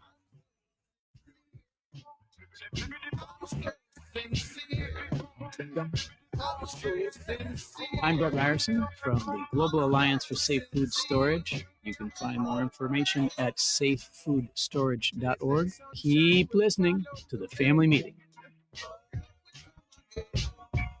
They say fear is the great thief of time, so I won't waste your Plan requirement that could impact your business? Listen up. This is crucial information you don't want to miss. If you're a business with at least 5 employees and have been operating for 2 years or more, Illinois law now mandates that you provide a retirement plan. But don't worry, we've got you covered.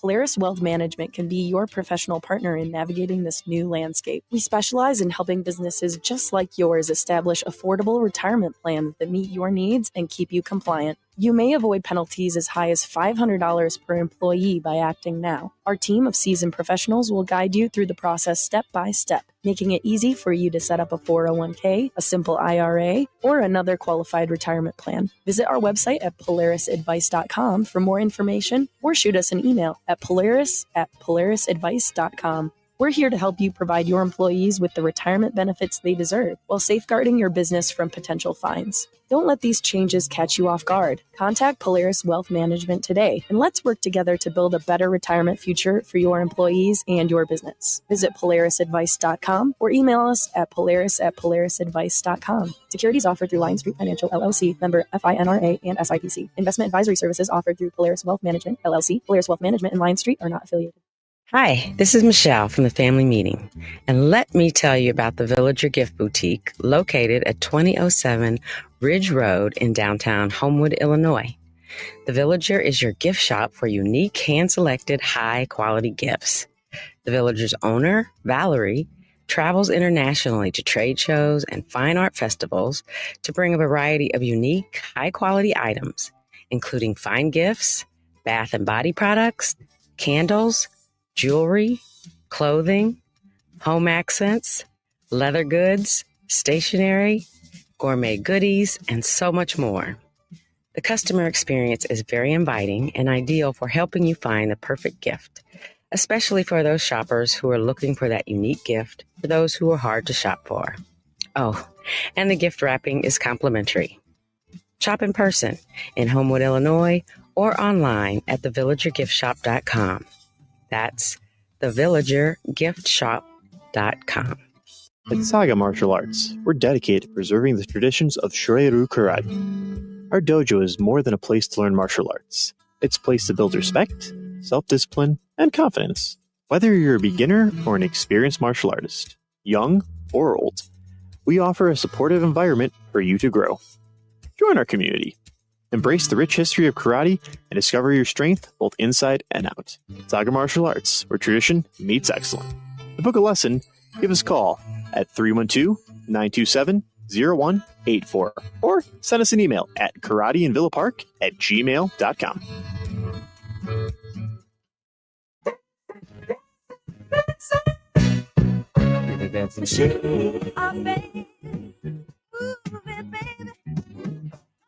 Systematic, self-contained, tuned and gentle to your vibes. Captivating, stimulating, she's such a sexy lady, filled with specific design.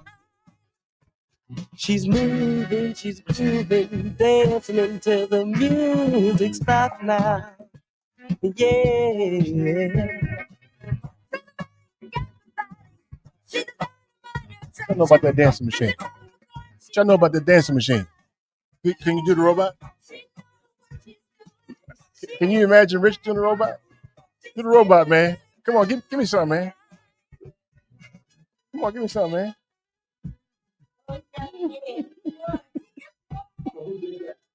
It's too bad it ain't on camera, right? It's too bad it ain't on camera.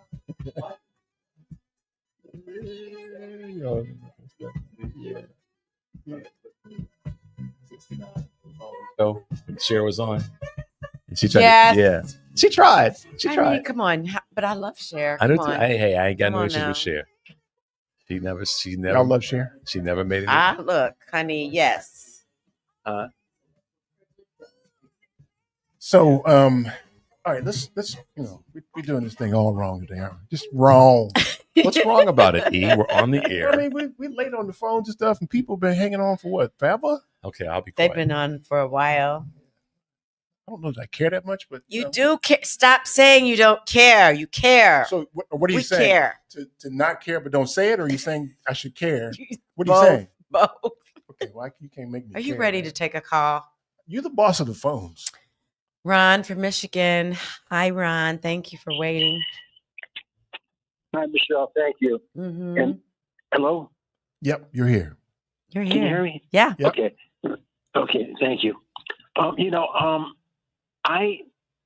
was reading this article in the New York Times today about multiracial people who were Democrats, voted for Obama in most cases, were disillusioned, and they turned their vote this last election, and they voted for Trump. And in many places like the Rio Grande, Mexican Americans turned the tide for Trump. And in northern cities like Milwaukee, they're losing their Democratic loyalty and going for Trump. And it's they were promised housing, they were promised, and they were not delivered. We know this has always been a fact. Again, they blame President Obama. And yes, he did vote. He did rule as a moderate Republican, in my opinion. And he lost the vote when Acorn was attacked. And you all know who Acorn was. It was one of the most beautiful multiracial ethnic groups in this country, and they were the ones who got out to vote for President Obama. They were organizers of a. I saw those people. I mingled with them. They were beautiful people. Okay, people of salt of the earth. And when they were attacked wrongfully and proved their innocence, President Obama did not stand by them and welcome them back. They disappeared, and that cost him a lot of votes and support, in my opinion. Yeah, and I mean, if you get out there and you punk out on is getting people, ready to show trial. if you get out there and you I you don't show up predicted for this. people, yeah, that happens. It happens if you don't show up for people. If course we it does. somewhere, if I'm somewhere with Rich and somebody jumps on him, I don't jump in, then he got a little problem with me too. So I get Right, that. and that's exactly where I'm coming now. It was President Obama, who Trump now says, I'm going to put on show trial, and he's going to do it. And I predicted this, if you remember. And it's going to be time right there. I think people are going to make the decision. Because once President Obama is put on trial, then you'll have General Milley, and then you'll have the complete open season on minorities. Okay, and this is going to be the thing. Whether, are we going to see President Obama finally come out and rage, because he's going to have to rage? Okay, his life is on the line. His family's life is on. This country's life is on the line. All right. Yeah. So we're coming into some really, really. But can I relate a story? Change the subject, kind of. Okay, make it quick, man. We got a This is bunch a of talk folks. show. Get quick now. We got Okay. people holding. I'm gonna let it go. You let the people go. Let the people go. Thank you, folks. All right, Thanks, Ron. Have a good week. Take care, man. Yeah, he's supposed to be on trial or something. Whatever. Oh, that's. He'll be all right. He'll be all right. I mean, this is a fight. This is not. You can't. DT does things for distraction. Distraction. The mere fact that we have conversations Okay, wait a minute, about hold on a those second, hold on a second. distractions. Let's not talk about that. But it coincided with what he was saying. Yeah. That's the only reason we're talking about it. I get it. So Earl from Hyde Park. Yeah, here come Earl again. Watch this, Rich. Well, hey, no good, Richard. I'm sorry you have to go back to the dark side. Why are you calling me no good? That's just wrong, Earl. Earl ain't he crazy? He Because you went back to the dark side, man. And you had escaped. You were free. Earl be on the corner hollering and You were screaming free like to a raving plantation, and lunatic. now you went back. So I went back because I believe in my people. That's why. You didn't come back, man. You stayed. You stayed up north. You stayed up Well, north. look at Earl. them, man. But some people, hey, Rich, but some people you just can't help, man. I mean, you just can't convert everybody. You know what I'm saying? No, nobody knows what you're saying. You Nobody knows. You just gotta accept that some ships gonna have to be lost in a battle, and you just try to save the ones you can. What kind of weed are you smoking today? I'm What are you telling talking about? Gummies man? are good for you today, I know, man. man. What are you I'm on? talking about you, Eric. There's just no hope for you. Okay. Thanks for that. I appreciate that. You're a real pal for that one. Thank you. But no, seriously, can I try to get serious for just a hot second? Mm-hmm. I think your conversations may be relevant, but they're not practical because Barack Obama is not Eric Grant. Eric Grant is going to get up on the soapbox and bust down the door, where Barack Obama that's not his nature. And so for you to expect Barack Obama to turn into an Eric Grant, I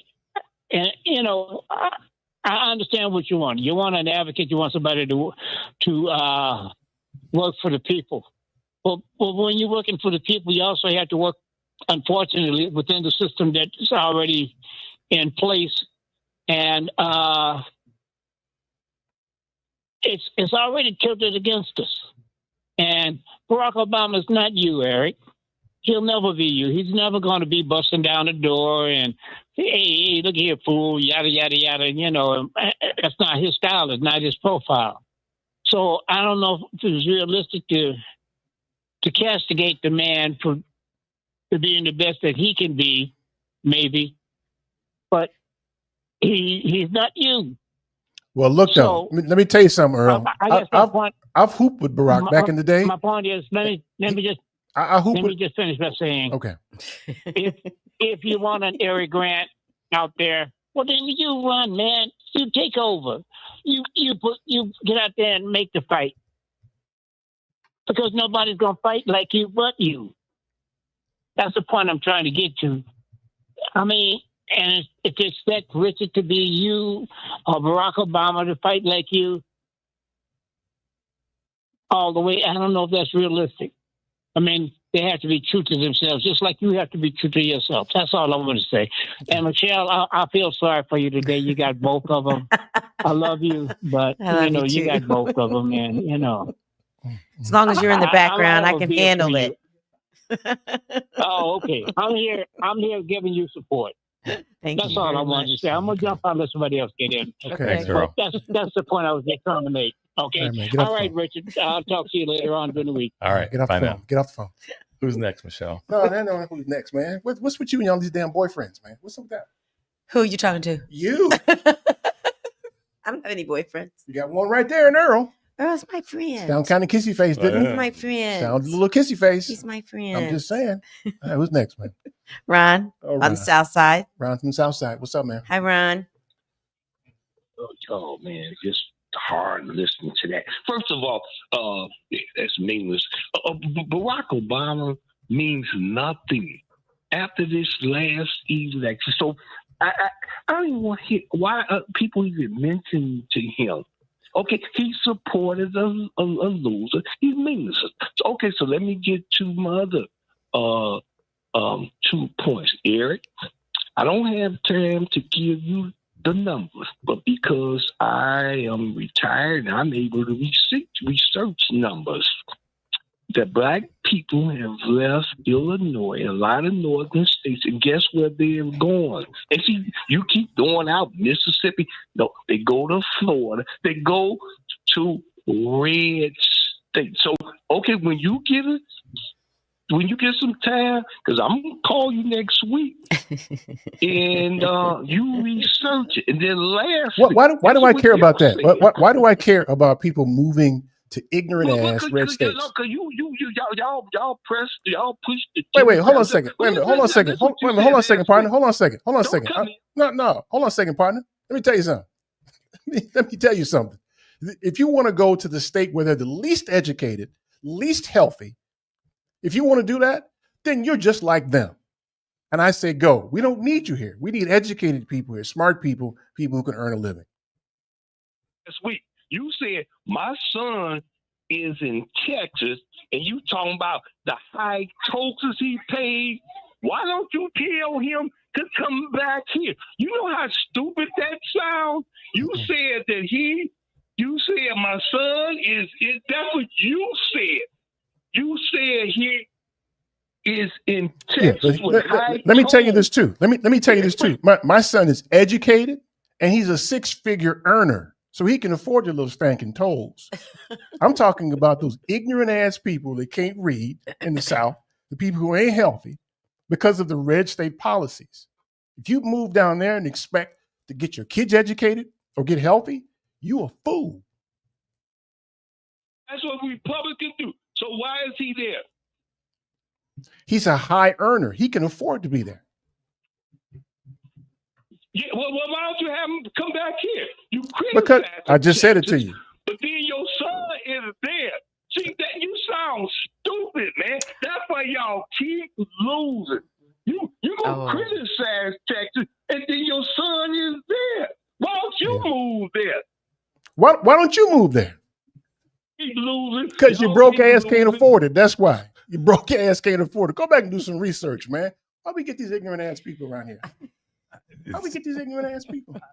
Don't get me started. I'm biting my tongue because I got too much to say. You said it in a more capitalized way. He said he retired doing research. Man, go walk a lap or something, man. Backwards.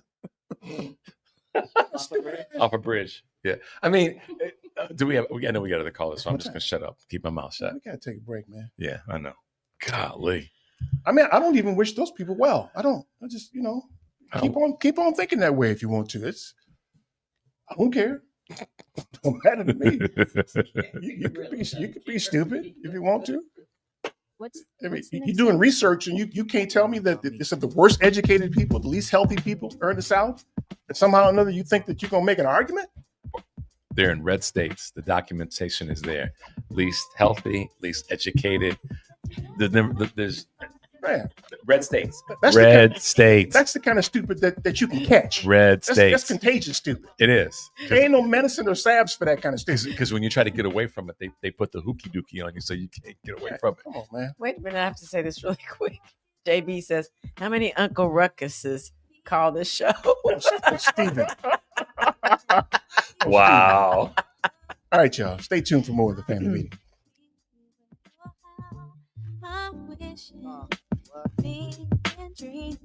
This is Bill Cooper from Inline Designs Office Solutions. We're at www.inlinedesignsofficesolutions.com and keep listening to the family meeting.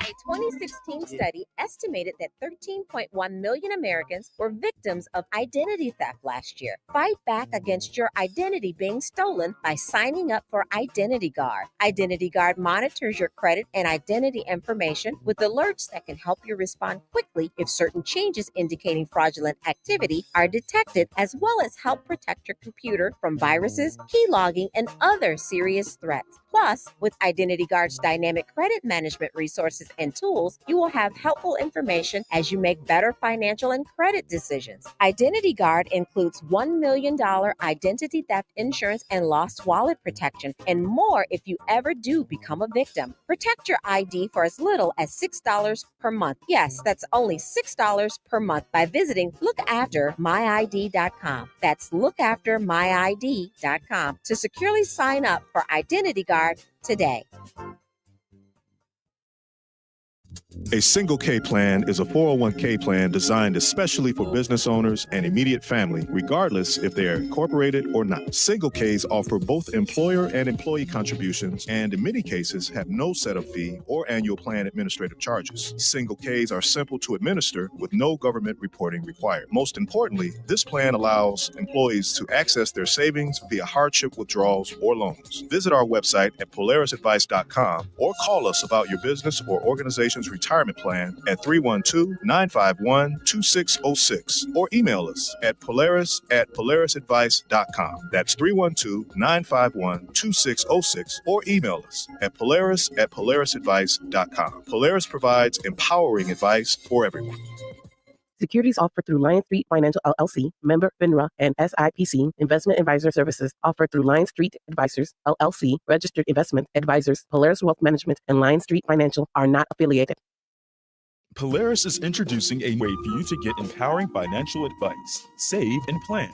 If you are like a lot of people, you'd like to work with a financial planner, but don't know if you earn or have enough to invest. Save and Plan will allow us to work with nearly anyone from young professionals to retirees looking to travel the world. Save and Plan is simple. Just sign up to save on a systematic monthly basis directly from your account and gain access to a planner and our planning services. Once you sign up, Polaris gives you a customized financial plan, a real person to speak with, and information to help you make good financial decisions. Your dedicated planner is just an email or phone call away. Save and Plan offers empowering advice for everyone. Visit us at polarisadvice.com. Call us today at 312-951-2606 or email us at polarisadvice.com. That's 312-951-2606 or email us at polarisadvice.com.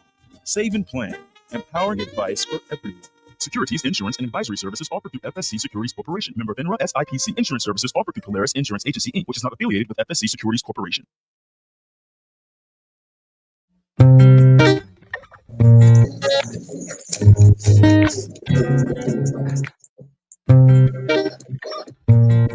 I think what... When you talk to it like you want somebody to talk to your mama.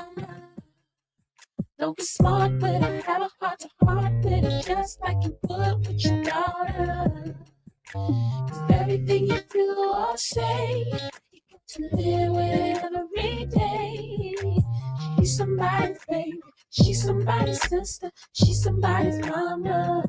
Now when you go to her, speak truthfully, be honest as you can be from your heart. You're in a situation where you lose. My freshman year at Howard, man, my boy Chuck, who lived across the hall from me. Chuck is a big time doctor now. Chuck used to say all the time, "My people are dying of ignorance." It's contagious too. Apparently, it's contagious. I had a hard time, but I did it. Roland Martin was on something last week, and he talked about the numbers of people that didn't vote in Texas and in South Carolina. More people didn't vote than actually voted for either candidate. And that was a real, not a tough thing to hear. It was like, okay. So then let's ask the question, why? Because people don't understand the significance of what government. Because you have nothing to vote for. I don't agree with I that. don't agree with that at all. I don't agree with you. No, they give you stuff to vote against. They don't give you stuff to vote for. You still need to vote. Yeah, however it's listen, presented listen, to listen, you, because this voting is important. It affects your everyday life. You can do in both some at the same instances. time. We got to stop boxing ourselves in on that. That's wrong. You can vote against something and for something at the same time. I agree. Dang on it. Stop doing. We have to stop saying that. You can vote, and the country dropped the ball and did not vote against something. All of the But country I did, think not if just people black folks. understood Yeah, why it was That's a important. double negative first. And that's okay in this environment. In this environment, technology. You want me to get a new computer? My computer sucks. It needs to be upgraded. I could keep playing the game. Well, it's okay. It works. But at the end of the day, things have changed. We're in a different environment now. We should have had enough sense. And this goes back to your point. You said this thousands of times. They should have had enough sense. People had the ability to have. But you just said they should have had enough sense. Right. Did you mean that? But did I mean that? Yeah.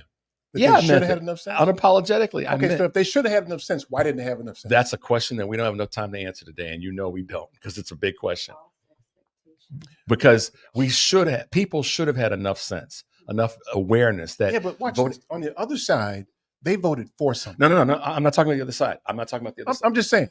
I'm saying the everybody- fact that you can get somebody out to vote for somebody who's the intersection of lazy and stupid means they're voting for something. They're voting for.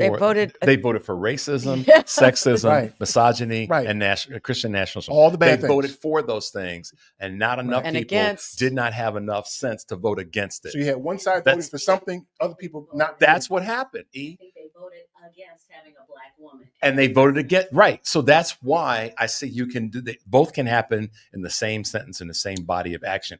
I don't agree with it. I agree with you that people should have voted for something, but they chose to vote against. You got to give them something to vote Listen. Well, you know what? It's Wait, Michelle, you can vote for the things that you don't want to happen to you. for. No, that's voting against No, something. but- that's the same thing. It's voting against something. But that's not wrong.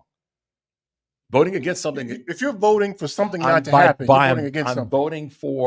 voting against this because it allows this to happen. Right. But That has never been a winning campaign. it's not a question in this It case. is so. That's the reason Democrats lose, because they spend time encouraging people to not vote for that. Vote for me because that's bad.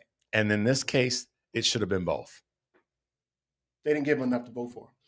I think that if you knew what your government does and is supposed to do for you, you would vote. I had a conversation with a 30-year-old young guy, and he says, "Oh God, no, I don't vote." This was before the election. He says, "Oh, no, I don't even understand the point of it. Why?" So Right. And so he has nothing to vote for. But you do. You have But something. that man had nothing to vote for. That's you understand him having something to vote for. But that's my point. That's unless my you convey point. to him that this is what you can vote That for. becomes the excuse that I we did. keep leaning on and laying into.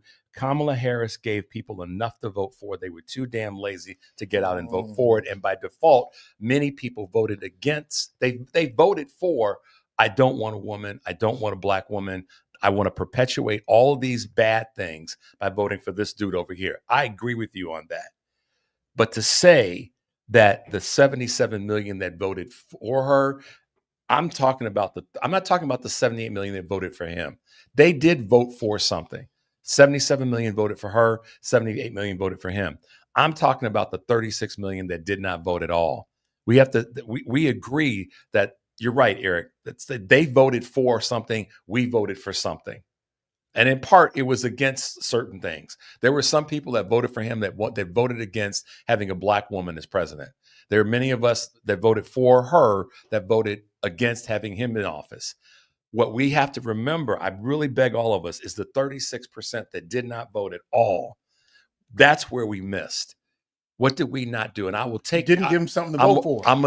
No, it's if you it's But maybe they should have that's true. been- But my point is it shouldn't matter. Voting is, if you want to be patriotic, you should vote. It's important. Patriotic about what? But it's not even about being patriotic. So it's that we about don't what get makes- in this crap that we're in right now. I think it's also about This is 400 years in the making. having Come on. enough sense. So so Eric, okay, in all honesty, are we saying that, let's just take black folks, I'm not going to speak about white folks. Are we saying that black people that did not vote weren't capable of seeing that what this dude was going to do after telling us that he was going to do it and all of his minion leading up to it, that wasn't enough to say, I want to vote for her because she's not going to do that? Right. If that's the case, 'Cause there was no then choice, that's an really. indictment, and maybe it should be, of black voters for not seeing that she is the vote for even if it's by default, this one time in history, it should have been enough for us to go, I can't vote for that because that's going to cause me harm. I'm going to vote for her. For the 36%, whatever percentage of us, of Black folks that are in that didn't see that, I've had a problem with that since November 5th. Except that Black folks are a bad example because Black folks aren't the reason that they lost. I know it's not, but that's why I'm asking that question. Because if they voted, it wouldn't have made a difference. It's white folks that didn't vote for her. That's why indirectly they voted for him because of racism, sexism, Right. national Christian you gotta- nationalism. You have to give them something to vote for. Those single voter issues. I just think it's because they don't think it matters. Well, you just think ill of them, and I get you there too. I but if you're going to run a that's not- campaign, that's not if you're what gonna I'm run saying. a campaign, you have to spend less than half of your time talking about why you shouldn't vote for that person. So to you, what you extent? don't have to. So my whole point is nobody understands the importance and the significance of casting your vote. You shouldn't stay home.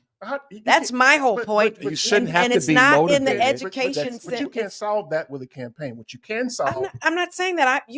That's what I see the problem being. So, People Eric, do not understand the but- significance of but government I and why agree it's with you. important to vote. I agree with you, but you can't solve that So with a campaign. why What did you can people- solve with a campaign is giving people something to vote for. Why then did people vote in certain districts? They voted for the Democratic candidate, Senate and House, but they didn't vote for her. It's because they voted for the fact that they wanted to see a white dude as president. You're making my point. I'm telling you, people vote. But they did. They But come out in big numbers to vote for something. But the opposite of that, Eric. Let's just be honest. We run this play a lot. They did not want to vote for. You can't give them any more to vote for. She laundry listed. So did Hillary Clinton. They laundry listed all. But the Democrats spent way too much But- time, and they're doing it now, spending way too much time talking about how bad he is. Well, we have to do both. We have to do both, But but they I feel don't. like But I they feel like don't. when Kamala No, was but running, they- she talked okay, so about housing. Tell me she talked what about the Democrats' plan is. Tell me their Project 2029. Tell me what's included in that. In their Project 2025? 2029. 2029. Okay. I'm sorry, I didn't hear. What's in their plan? I couldn't tell you if they even have one. Thank you. But that doesn't mean that they shouldn't be. That's a reason to not vote for them. I'm talking strictly about how you run a campaign and encourage people to vote for you. You have to give them something to vote for. The margins I think are it created. shows- The margins are created by the people that you've gotten to vote for you. I understand. There's a whole bunch of people in the middle who will vote against the other side because they're bad.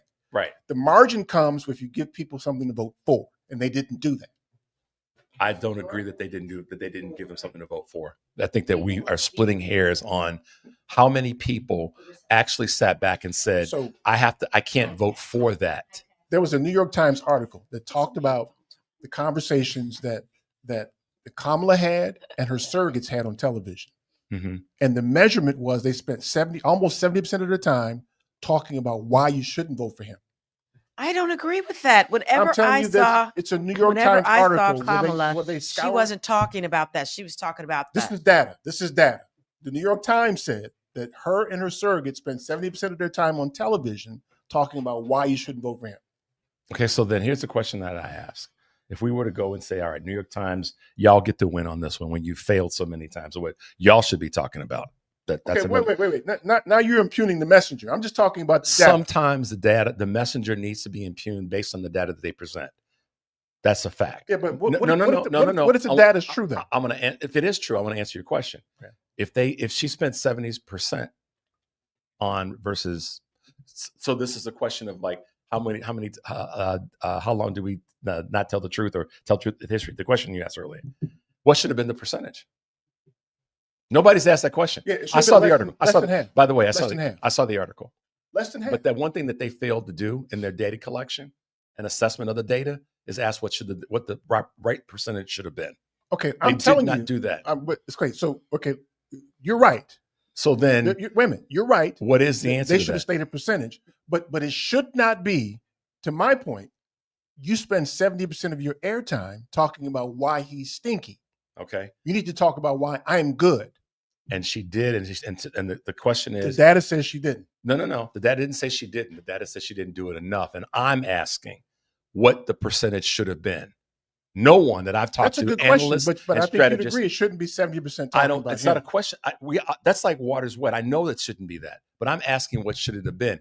Nobody. That's the next step in the analysis. That should have been part of the initial analysis. This is where. Wait. I don't want to impugn the study. No, Let's talk about that data. How can you glorify it then if you can't hold that same I wouldn't delivery mechanism at the same I wouldn't time? characterize what they did as glorifying it. What No, I would tell you is I'm that saying- my point is that if you're going to run a campaign, you have to give people something to vote for. I agree And if you with that. spend almost 70% of your time telling me why we shouldn't vote for him, then that's the beginning of an era. In the time frame that was allotted for that she had, I think that the decision to go 70, or if it ended up being 70 based on the data, and I saw that as well, then if that were the calculated mistake under the circumstances, it doesn't answer the question, what should it have been? That's a worthy question. My point, though, is that you have to give people something to vote for. I agree with you. And that's not giving people something to vote for. And this is an endless circle conversation about It's people not, to vote though. for. It's not. No, it is, Eric, because it's that singular point. Because Because you got to give people something to vote for. and that then begs the question, and what should that percentage be? Should it have been 80%? Someone could say, if the Democrats were about winning elections, then they should have done that analysis already. if it were 80%, then and she still lost? Because I've had branding people tell me. That's true. But that I'm they- saying that you have a party that you expect to advocate for your permanent interests who probably hasn't reflected on that. I hope they have. But if they haven't, and it's as indicated by what you see on television now, it doesn't appear that they have. That they're still on, you should vote for us in the midterms because he's stinky. Literally. And that's a losing battle. Well, they've also used the tool of His boo-boo man. they've used the tool effectively of what they want to get done for the country. But part of the problem is they aren't doing it at a level that I think people are hearing it, or that it's moving them enough, to your point about voting for. Or that they're spending too much time talking about him. Well, but besides also, Eric, and the Project 2029 thing, if you haven't seen it, it doesn't say anything. Well, make the news. They should be making the news. It doesn't say anything. It's all it says is we'll form a commission. It shouldn't be It shouldn't be a Project 2029. That's a bad position, or even anything like it. It should be a project now. That means they have no plan. That's a problem all by itself. All right, y'all. If you're hanging around with us for the after show, if you're on YouTube, if you ain't on YouTube, get on YouTube. We'll keep it going there. Sorry, Paul and Tommy. Yeah, sorry, y'all. Tune into the family meeting every Sunday at 4. I'm your host, Eric Grant. Peace. I love the cute Morgan. As long as I'm around and down, nothing could ever trouble you. I want your body. Say what? The way you touch me. Driving in your Caddy. You can be my big daddy. Take it slowly. Every whole night. Driving in your Caddy. You can be my big daddy. Anytime I spend quality time, cute face, haircut, like the Halliday style. Keep my dad laced up with fly kid makeup. But you should see her when she wake up. Never could we break up. Shot till you drop, cause the cream don't stop. Buy a bunch of outfits that's sexy and hot, so she can look good for Heavy D. Overweight, love an MC. Rub you gently, you know it's Steve, big CEO, sex OT. Mac game similar next to gold. You flex, you might feel, man. Creeping through your room late at night is hell. Her water better stay, so get it right. How this country works. And that's the basis of why he really didn't remove him. It's because he knew that he wasn't going to be able to get a person through Congress that would be the person that would actually try to hold him accountable. So, but again, that was a mistake on his part. I think it's a big mistake. A critical error. That's critical. Should have had Hillary Clinton as Attorney General. That would have been more. He should have had let Holder. Barack be Yeah. Attorney General. Yeah. He should have, or he should have brought put back Barack Eric on the Holder. Supreme Court. Yeah. I'm not disagreeing with the premise that Democrats don't do enough. That's hardball enough. Wait a minute. Have you seen the Project 2029? Have I seen it? Yeah. I don't think it even exists. It does. Where did you see it? I read about half of it last week. Where'd you get it? How did you? I got it off of old boy that waves his hands around all the time. King Jeffries. I got it off his site. Can't say it. He can't say it. Jasmine Crockett did try to come to his defense. You got off? No, I'm still here. I don't know what happened. Oh, Jesus. Your damn technology. This is my phone now. This is not the computer. I was there. So in the Project 2029, they make a run at trying to map out an agenda. Okay. And so the conclusions are, like I said, we're going to form a commission. So I got you.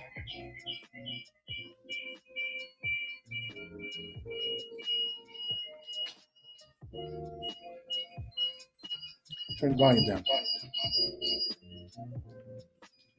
So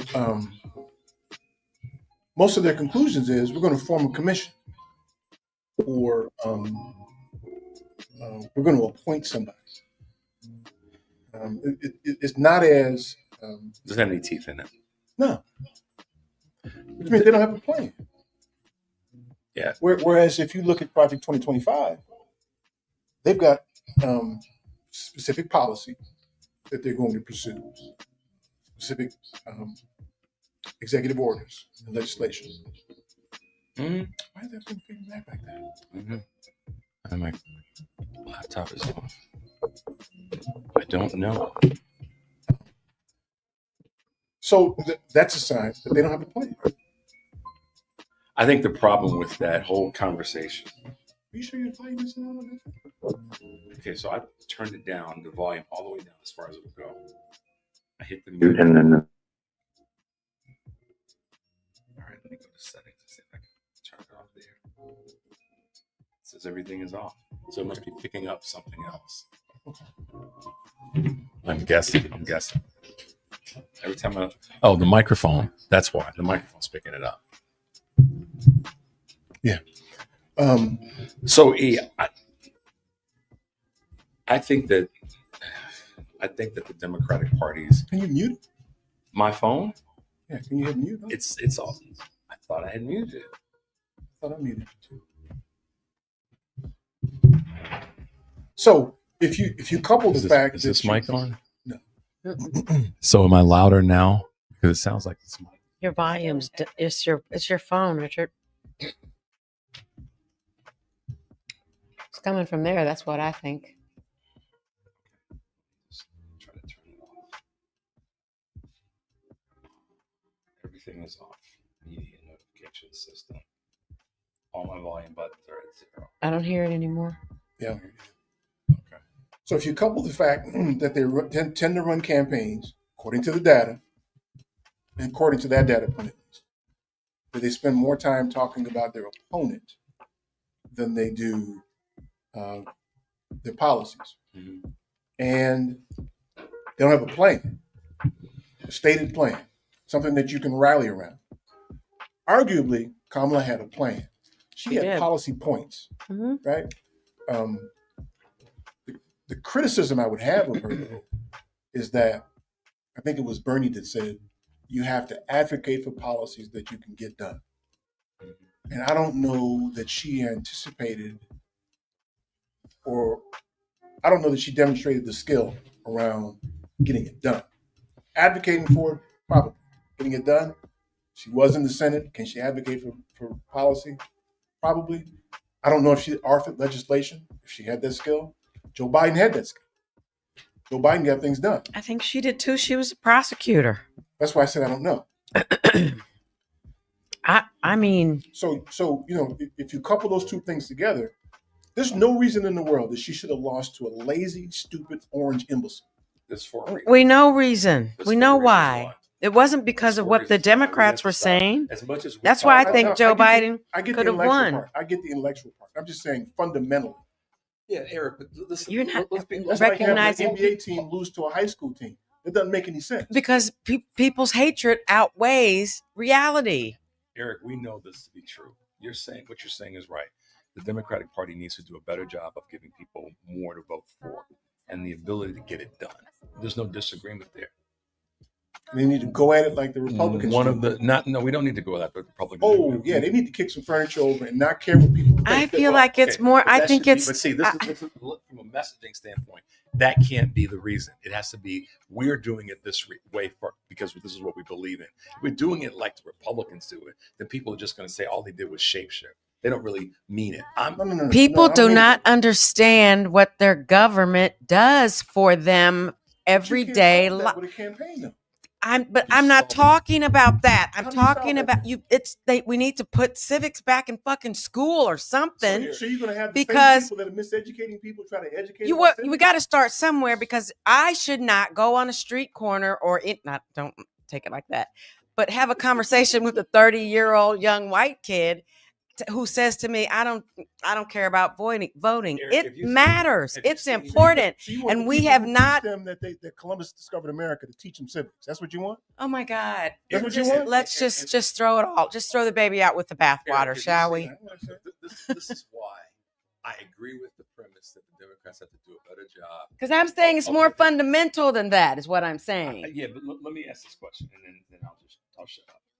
I agree. No, you won't. I agree that we have a major gap in connecting with. Here's what our policies are. Here's why they work. Who they're going to work for. There's no question about that. And coming up with committees and appointing a person and all that stuff is just utter BS. It's wasteful time. My question is, and then I have to ask a question about this. If you've watched Mehdi Hasan and some of the stuff he's been doing recently with these folks that have been on and they do the across the table thing. That part right there, those people that were on, particularly the one woman who was talking about her being. Oh my God. And she didn't understand what he was saying. And then the two white boys that were just laughing about it, and they were saying that they were fascists and all this other whatever. And laughing about it, and I don't think Hitler was that bad. And those people right there, we don't know. We don't know if the 36%, what percentage of those that did not vote. We don't know what percentage that mentality makes up of the 36%. So I'm giving the argument that the Dems don't do enough of attracting, giving a reason to vote. I'm with you on that. You're not trying. You don't have to change my mind or get me to.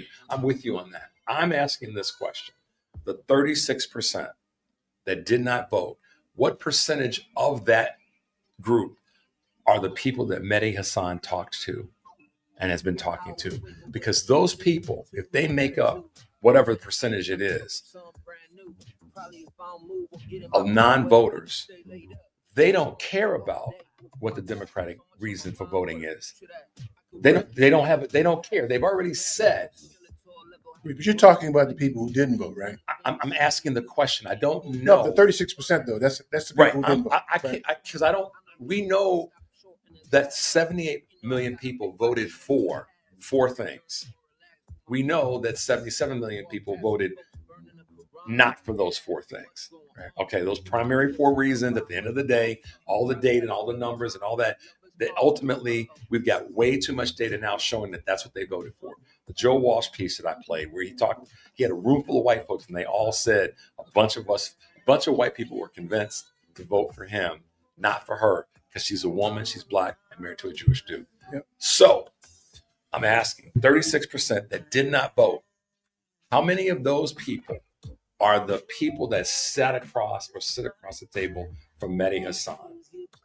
Because they are not going to buy into your belief and mine that the Dems need to change their message, change their policy goals, change their ability to implement, because they don't believe in it.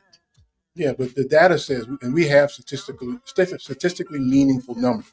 We know that roughly half of those people you speak of are on that side. So you win elections on the margin. I get that. But that's it. That's incredible. That 36%, half of them would vote for the Orange Menace. The other half would vote for Kamala. The question is, can you get yours out? Well, if we can't get them out, we have to ask the question, why of them? Because you didn't give them something to vote for. Because they don't understand the importance of voting. They don't think it matters. In their report. This is where they fail. What they didn't do, and they should have, if they were trying to really make a truly cogent argument, they indirectly made a biased argument. They did. Because if 18% or half of that 36% were the people that would have been the margin, that would have affected the margin, and the Democratic Party didn't reach them, it's my contention that they weren't reachable either. And not because of lack of policy. I don't know how you make that leap. I make that leap because the information was there that they had to vote for something. I agree with you. The data existed, but was it delivered to them in a way that would motivate them to vote? There's nobody that can. There's no one that's determined that it wasn't. I think that but we know this though. The data tells us that you win on the margin. I get that, but there's no one saying who's. Here's the thing: did they interview that 18%? Well, they interviewed Barack's electorate. Okay, right? but that's 3 elections. But it's human dynamics though. But they shifted to Trump before. I know, but it's still human dynamics. But Eric, listen. Every election since Reagan has been on the margins. I get that. And Barack's voters moved before this last election. They said they moved in 2016. They moved both directions. And they had reasons to vote for Hillary. They moved both directions. That number canceled each other. They canceled out. No, the data doesn't back that up. It sure does. Not in the 2024 election. It did in the 2020 election. Not in the 2020. In 2016. No, the 2016 Barack went to Trump. In 2020, some came back to Biden. What we don't, but an equal number came to Hillary. That's not what I'm talking about. I hear what you're saying. I'm not denying what you're saying. I'm saying you said they shift back and forth. 2016, Barack voters went to Trump. 2020, they came back. But to Biden. you didn't do the other half of the equation. But that's because let me tell you why I didn't do it. Because that's not what you presented. You didn't present that. I said what I'm presenting is that it's a wash. That's not a relevant data point. Yes, it is, because you made it one when you said that they went back and forth. No, I didn't say they went back and forth. You did. I didn't say they went back and forth. I said that there were equal number of Republicans that crossed over to Hillary. No, you said there were equal number of Barack voters that they did. That's what you actually said. You may not have meant to equal say number that. of Barack voters who crossed over to Hillary. The Republican voters who crossed over to Hillary. The Republican voters, but see, we were talking about Barack voters. That's what was the point, and maybe we just missed each other. I was saying that the 18%. If we were to say that the 36% half would have voted for Trump and potentially half would have voted for Kamala. If that's true, let's just say that it is. We don't know. And analysis that have been done by the Times, I think Politico did one, and I'm not sure, but I know of those two. What they haven't done yet is ask those 18%, if we were to say, or those 18 million, why didn't you show up? Because those were not people that didn't show up for Barack, Hillary, Trump, or Biden. Those are people that didn't show up at all. Yeah, but we have 40 years of election of data and human nature to understand why they did. That's making an assumption. Of course it is. It's data.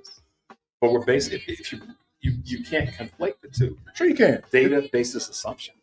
Yeah, you can draw assumptions based on data. It's on data. But if that data hasn't been vetted out, the 18 million. It has been vetted out. It's been vetted out for 40 years. How do we know the 18 million? Why they didn't vote? We don't know that. Because the Republicans don't vote. So you're always going to have those people who say, okay, yes, sir, I'm going to do this. Sure. Whatever you put before me, I will say yes. The Democrats do that too, though. Not as many. Not as many, but they do that too. Because they're so, that's like, sorry, Michelle, Catholic, and then Protestants, and you have all of these different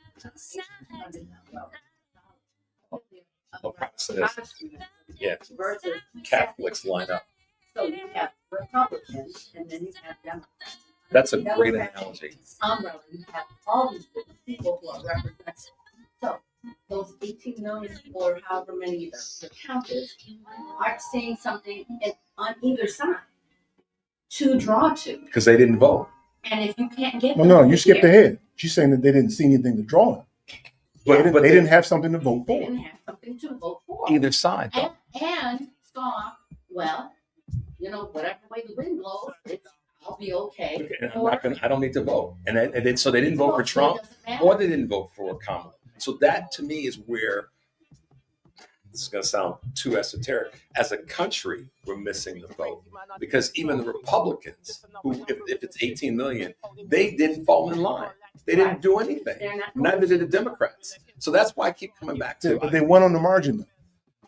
Yeah, But sure how they do you- did. is Sure your they did. question, how do you get those 18 million? Is that your question? The question is how you get to 18 and you give them something to vote for. That is something that is what the Democrats need to do. Because that's the But margin. they spend most of their time trying to win over suburban white women. Well, That's how do we know that the suburban white women aren't the 18? Well, mathematically, I mean, how do mathematically, who are those that's the, mathematically. If we were to go with who voted for Trump, then mathematically that would be. I'm not saying it's right, but that would be the direction to go based on the data. Because 52% of white women voted for Trump, 53 and 16, 50, 57 voted for him in 2020, and 52 in this election. So mathematically, based on the data that we have, historical or very current, that would make sense. But for us, it doesn't make sense. Yeah, but it's not one segment though. It's that 18 million or whatever number it is. But that's it. Yeah. No. What you if you take that half of that 18% you talk about, right? And that 18% it consists of people from different segments. Suburban white women, 18 million. Suburban white women, Hispanic black men, Hispanic men. Right, the whole mix. Yeah. So you have to get half of, or 18 million is the aggregate of all those people. You have to actually But get if you the focus offset. on just suburban white women, then you miss out. Well, I know that, but mathematically, that I said that already. That's not what the direction we want to go. But if you're basing it on the data of who voted the most for, that you want to give them a reason to vote for something else, then you would go to that group. I don't agree with it, but I'm saying if we're going to base it on data and extracting to say, here's something to vote for. Many white women voted against what we would say would be their personal interest because they voted for patriarchy. There's no question about it. So how do you fix that by saying, here's something to vote? That's my point. That's why many Hispanic men voted for, they did not like the one issue of what? Abortion. They voted against a woman's right to choose. How do you fix that? How don't? So then that's another group that's in that potentially in that 18 million. Right, but you don't fix that. What you So do is you how do give you- those people something to vote for. But no, Eric. What do you think they should vote for? Because Everybody has their own. They said this is what we're voting for. We don't want a woman to have the right to choose. Yeah, but that's the category of people who voted against it. And I get that. They voted for that. They voted against her because they did not want to support abortion. But that's why I'm saying, Eric, my whole premise from the very beginning of this conversation, this part of the conversation, I said that there are people who are going to vote against something because it's of their nature to do that. You can't make them vote for something. People are going to vote against. That's not completely true. No. Some of them you can. Stop. I didn't say that all. I said that's why I said some. I didn't say all. Some of the people, Hispanic men, voted against a woman's. Not all of them. I didn't say that, but enough of them voted against. Right. So what rather you gotta than do is for. get people to vote for. No. Hold on. They made it clear. I'm a single voter issue, or single issue voter. Some did. Some Hispanic men, enough to fuck up the margin. They said, I'm going to vote against a woman's right to choose. Men do you think, what percentage of those men voted for? That's not the point. It is though. No, it's not. Because the difference is where your opportunity is. The opportunity. They've already defined. Are the ones who are not voting. They made the determination. Right. That's what we're saying. 18 million. Right? They made the determination that I do not believe a woman should have the right to choose. I'm a single issue voting Hispanic. But those are the ones who voted for him. Right, but the ones that did no, I agree with you. But there are a large block of those that didn't vote at all because they did not. This is what the data is showing. They did not vote because that was an issue that they were already settled on. It was settled business for them. That's in the data why Hispanic men did not show up in the numbers that we thought that they would. They were given an opportunity to vote for something. By not voting, they ended up voting against something. And that's where were they giving an opportunity not to vote against? What opportunity? Immigration. They were given the opportunity to vote for a better immigration model with Kamala. They chose not to vote at all. And by virtue of that, by default, they ended up voting for something that was against their better interest. So how do we fix that? Give them something to vote for. They had something to vote for. That wasn't something to vote for. They didn't support that. So then if they didn't support right. So you got to give them something to vote for. Which would have been? I have no idea. I ain't never been Hispanic. Economic opportunity and all the other things. I couldn't even pretend to understand what they want. But what would that? That's what I've been trying to get to. That's what study groups and you do surveys to determine that. That's what Democrats should be doing, figuring that out. I think. But what you can see is that their efforts were manifested in them talking more about their opponent than their policy.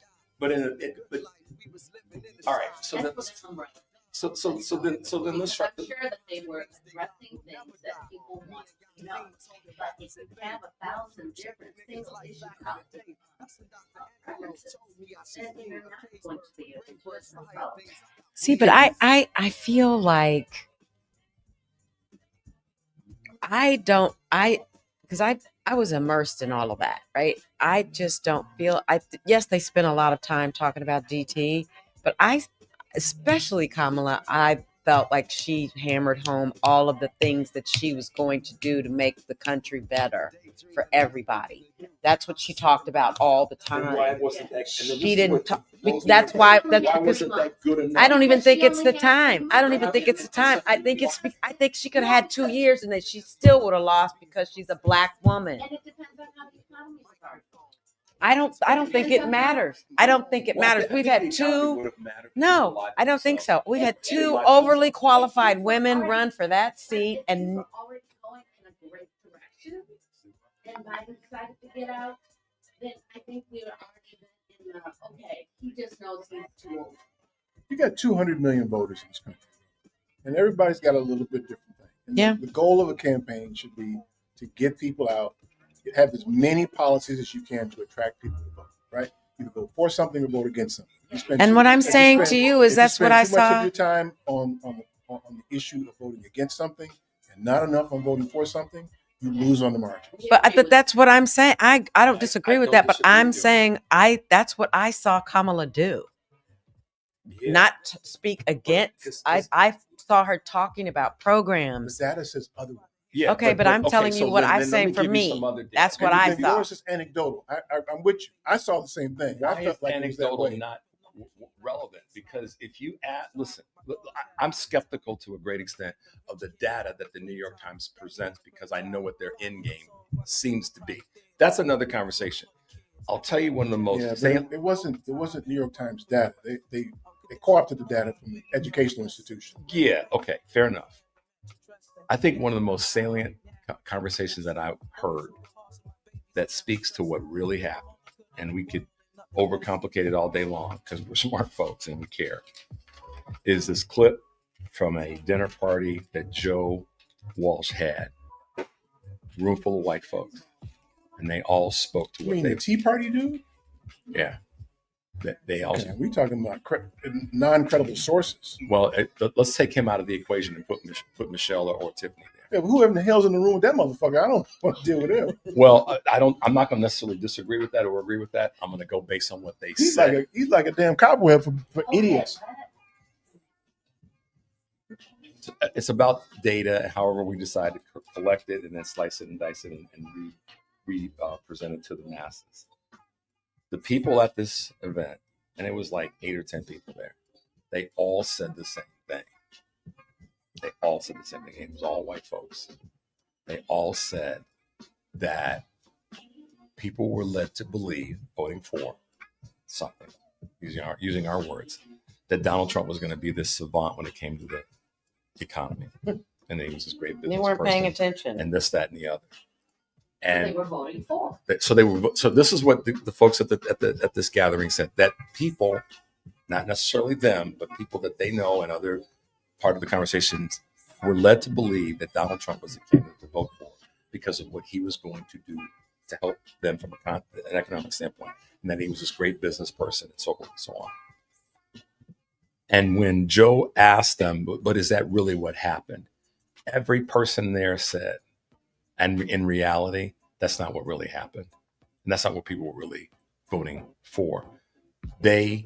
Each person said they couldn't vote for a black woman. Yeah, they hide behind. They went down. And they weren't saying that they were the ones. They were saying that that's, for lack of better words, data. That's what they had collected from people that they had talked to, and then it was all bullshit. Yeah, that's because they can't say out loud, "I ain't voting for a black woman." And They hide behind. And so each of these white folks said, men and women, they were probably all in their mid-ish to late 50s, maybe our age group, said all this is pretty much the same thing.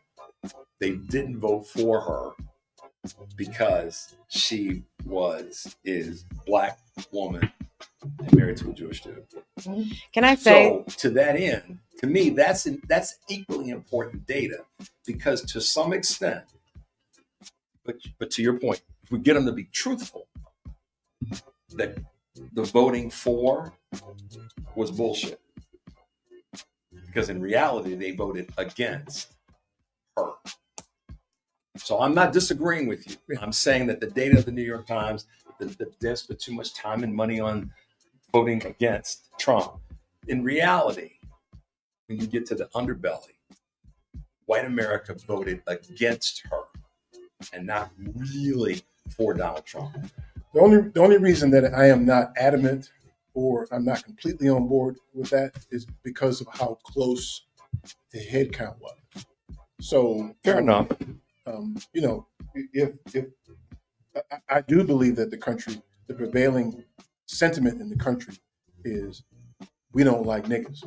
I think I believe that for sure. I think it's irresponsible for us as black folks to say that the country didn't vote for her because of her demographic. I think it's irresponsible for us. We can say both at the same time, that the Democratic Party didn't give enough of white folks. Well, yeah, I think that's a social commentary that has lots of merit. I think, though, in terms of winning an election, we know the data says you win on the margin. And so you have to attract a significant number of people who vote against something and vote for something. And the data says that they didn't spend enough time giving people something to vote for. And they're on that track now with the little ragged ass Project 2029. So in that same conversation, we can't discount the data from people who spoke not from a survey, but spoke live and said, this is what really happened.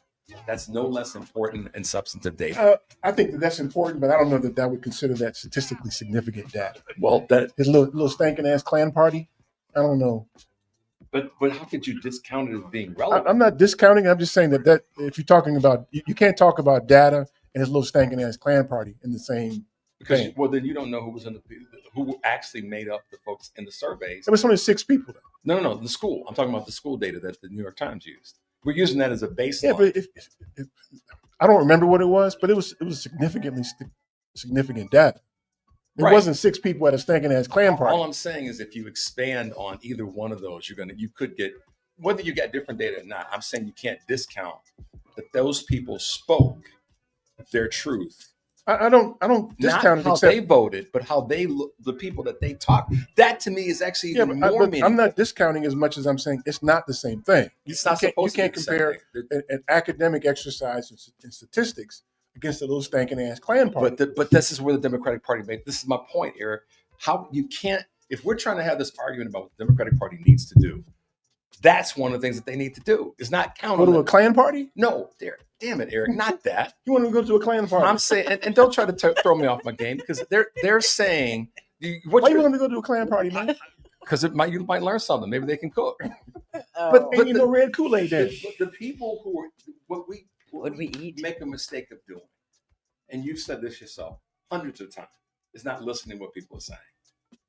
So if we use analytical, college-driven data, that's one set.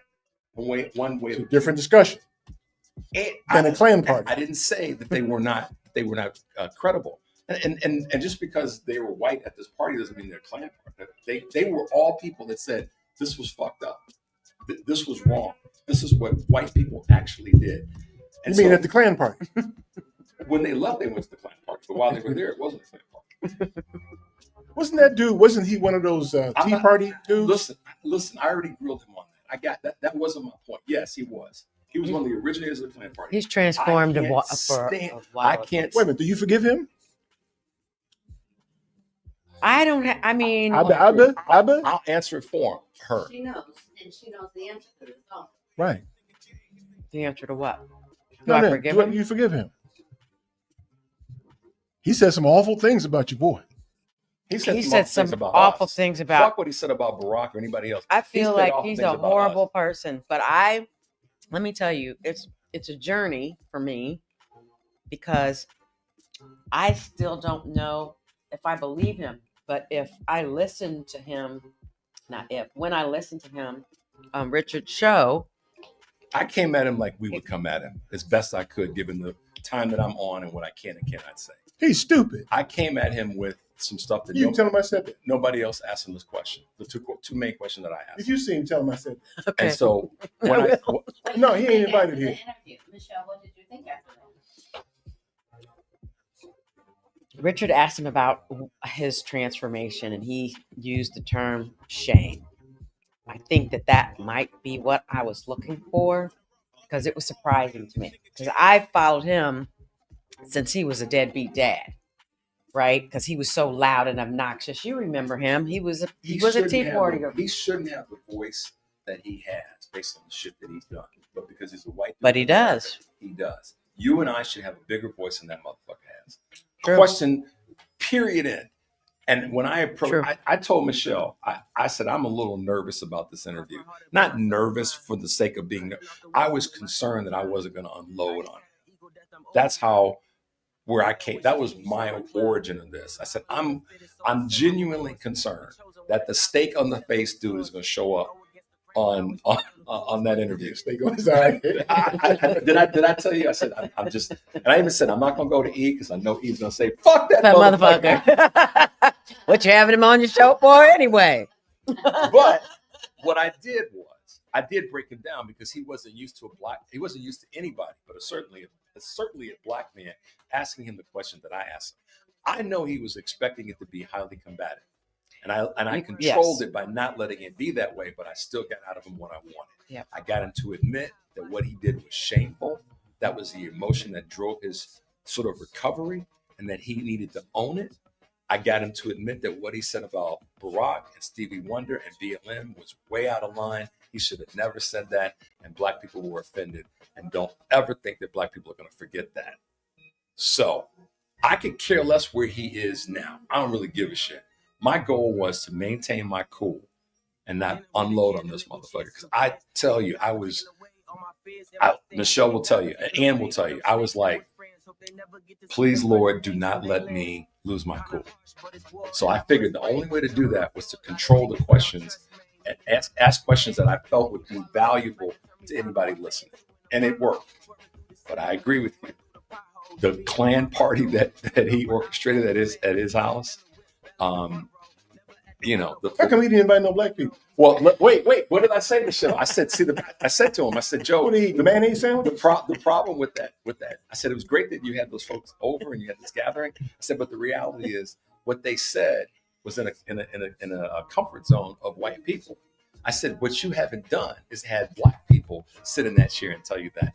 And we started talking about the election and how this, that, and the other. And I said, look, man, at the end of the day, what happened in the election, you don't take into account your assessment of the 52% of white women who may have been ones that sat at your house, voted for this craziness, and the 71% of white men that did. And then he said, well, but there were he had a large number of black people said that doesn't matter. What matters is that the largest blocks of people were white men and white women. I said, and until you guys can fix that, we're going to continue to have this problem. I said, and you all have to own that.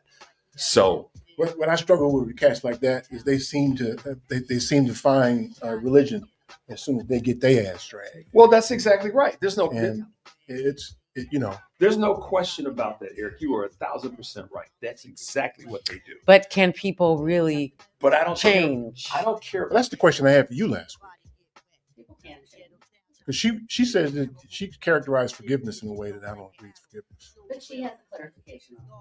I think I ain't interested. Don't tell me. I think that the people who were at that gathering are the they have to be talked to. If the Democratic Party wants to win across the board, those people have to be talked to and used as surrogates. Who's those people? The 8 people that were at this dinner. The Klan rally people? It wasn't the Klan Absolutely. Man, fuck them people, man. I hope they fall on the stairs. I may push Put them. your mayonnaise sandwich and I go may home. push them, but the reason we can't say fuck them is because if they make up the largest percentage that you talked about earlier as to who the Democratic Party should be reaching out to, then we can't say that. I'm not trying to win them over. Those people were already over. I'm saying use them as surrogates to take. They over as long as it benefits them. But Eric, but then we're backing up and saying, okay, let's change. Let's move the goalposts ourselves. That's what we just did. I didn't see this thing because I don't pay attention to Klan rallies, but and it was a minute and 56-second clip. It wasn't a long thing. That can't be in the same conversation with that. It can't be. I hear you. It's interesting information. It has to be in the conversation when Democrats are trying to figure out how to fix things. It does. The Klan dinner, no. The data, yeah. Well, yeah, that's where the data came from. So what do you want to do? Extract that out from it? No, I mean the Klan data is not statistically significant data. It's interesting information. It's good TV. If you're comparing it to data that was assessed a different way, it's not. That's all I'm saying. But as it relates to giving people something to vote for, it does highlight the fact that part of the vote for, in this case, was voting against. So, we get our share of hate mail here, right? Yeah. If I were to take the hate mail we get and superimpose that over our entire audience, I'd be a basket case. Can't do that. And that's statistically relevant data. Same thing with me. So a little Klan rally, the little Klan dinner with mayonnaise sandwiches, fuck y'all. The messaging is what I'm talking about, not the people that were I hear you. For those 5 or 6 people who eat mayonnaise sandwiches, yeah. It's gone from 8 to 6 to 5. Whatever. Can I do the Chris Rock joke? You have a joke in You know what Watch I'm talking this. about? You know the She's joke getting I'm ready to talking do a about? funny. What's that? When he talked about how I can't remember the beginning of it, but the mayonnaise sandwiches. You remember this when he would talk about how white people. You got to tell the joke. You can't lead in. White people Just tell the joke. don't want to be black people. They are content living in their trailer park, Yeah, and I'm rich. married to their cousin, eating mayonnaise sandwiches. You don't remember that? I do. Of course, I didn't say it right, but you know what I mean. Yeah, your timing is all off. That ain't how you tell jokes, man. No, Glad you ain't on the stage. You'd have got blued. The Democratic Party has got to Wouldn't be the first time. You've been booed before? Yes. But I I used think to have all- to talk to crowds of people. Wait a minute, you got booed? Yeah, I gave some bad news to a church group. No more molesting children. They were unhappy That about wasn't that. the bad news. Listen, we didn't even talk. Speaking of, not that we want to talk about. Hey, dude, we're still on YouTube. Make it on the mic. Oh, we didn't even talk about this town in Arkansas. The all-white town? All-white town. But we're going to talk about that. We should go visit that town. We should. We should roll in We have there to go in during the day, blacked out though. SUVs. We should roll in Loud there ass music. with loud ass music. Biggie. Right. Right. Oh. All and pull it to a semicircle and just start playing the music right on the outskirts of town. Right? That would be the way to go. Yes, with we that. should do that. I agree 1,000%. But they can, as you would say, they can I have the little disagree. funky town. You want to go to? No, I don't want to go. I mean, why? So they can boo you. Shut up. I didn't want to. I just want to. I just want to see the look on. Not that I really give a damn, but I do want to see the look on their faces. That would be interesting. Yeah, it'd be good. But this is where I come from on this. Talk about this. Although I don't plan to ever step foot in Arkansas. Ever. Not anymore. But is somebody going to go in and burn up their town like happened in Tulsa? Like they did. And in All Black of Wall the Street? other- Why? Why were we even wasting the time and resources going to some little funky A town? Yeah, we can use that fire for a barbecue. Fuck Exactly. We don't that. Throw need some meat on the grill, man. Exactly. That's a good spot. Exactly. That's a fall. And give somebody That's a fall. and give somebody a ride home that had too much to drink. Call the Ubers, lay on that, man. But that's just. It's like I don't even. It's like what's cracking me up is how. But that was the one that's been highlighted. They exist. Right. Wait. There's some towns like that right outside Tuscaloosa, Alabama. They have a couple. Go to in Missouri. Utah. Go to Utah. Missouri too? Yeah, this isn't new. This is just the one you saw on TV. Like Will Smith said, it's not new. It's just being filmed. Being now. filmed. Yeah, it's always been that way. All right, y'all. We out here. Bye. Bye. See you next week. Come to the tournament, the scramble. Bye.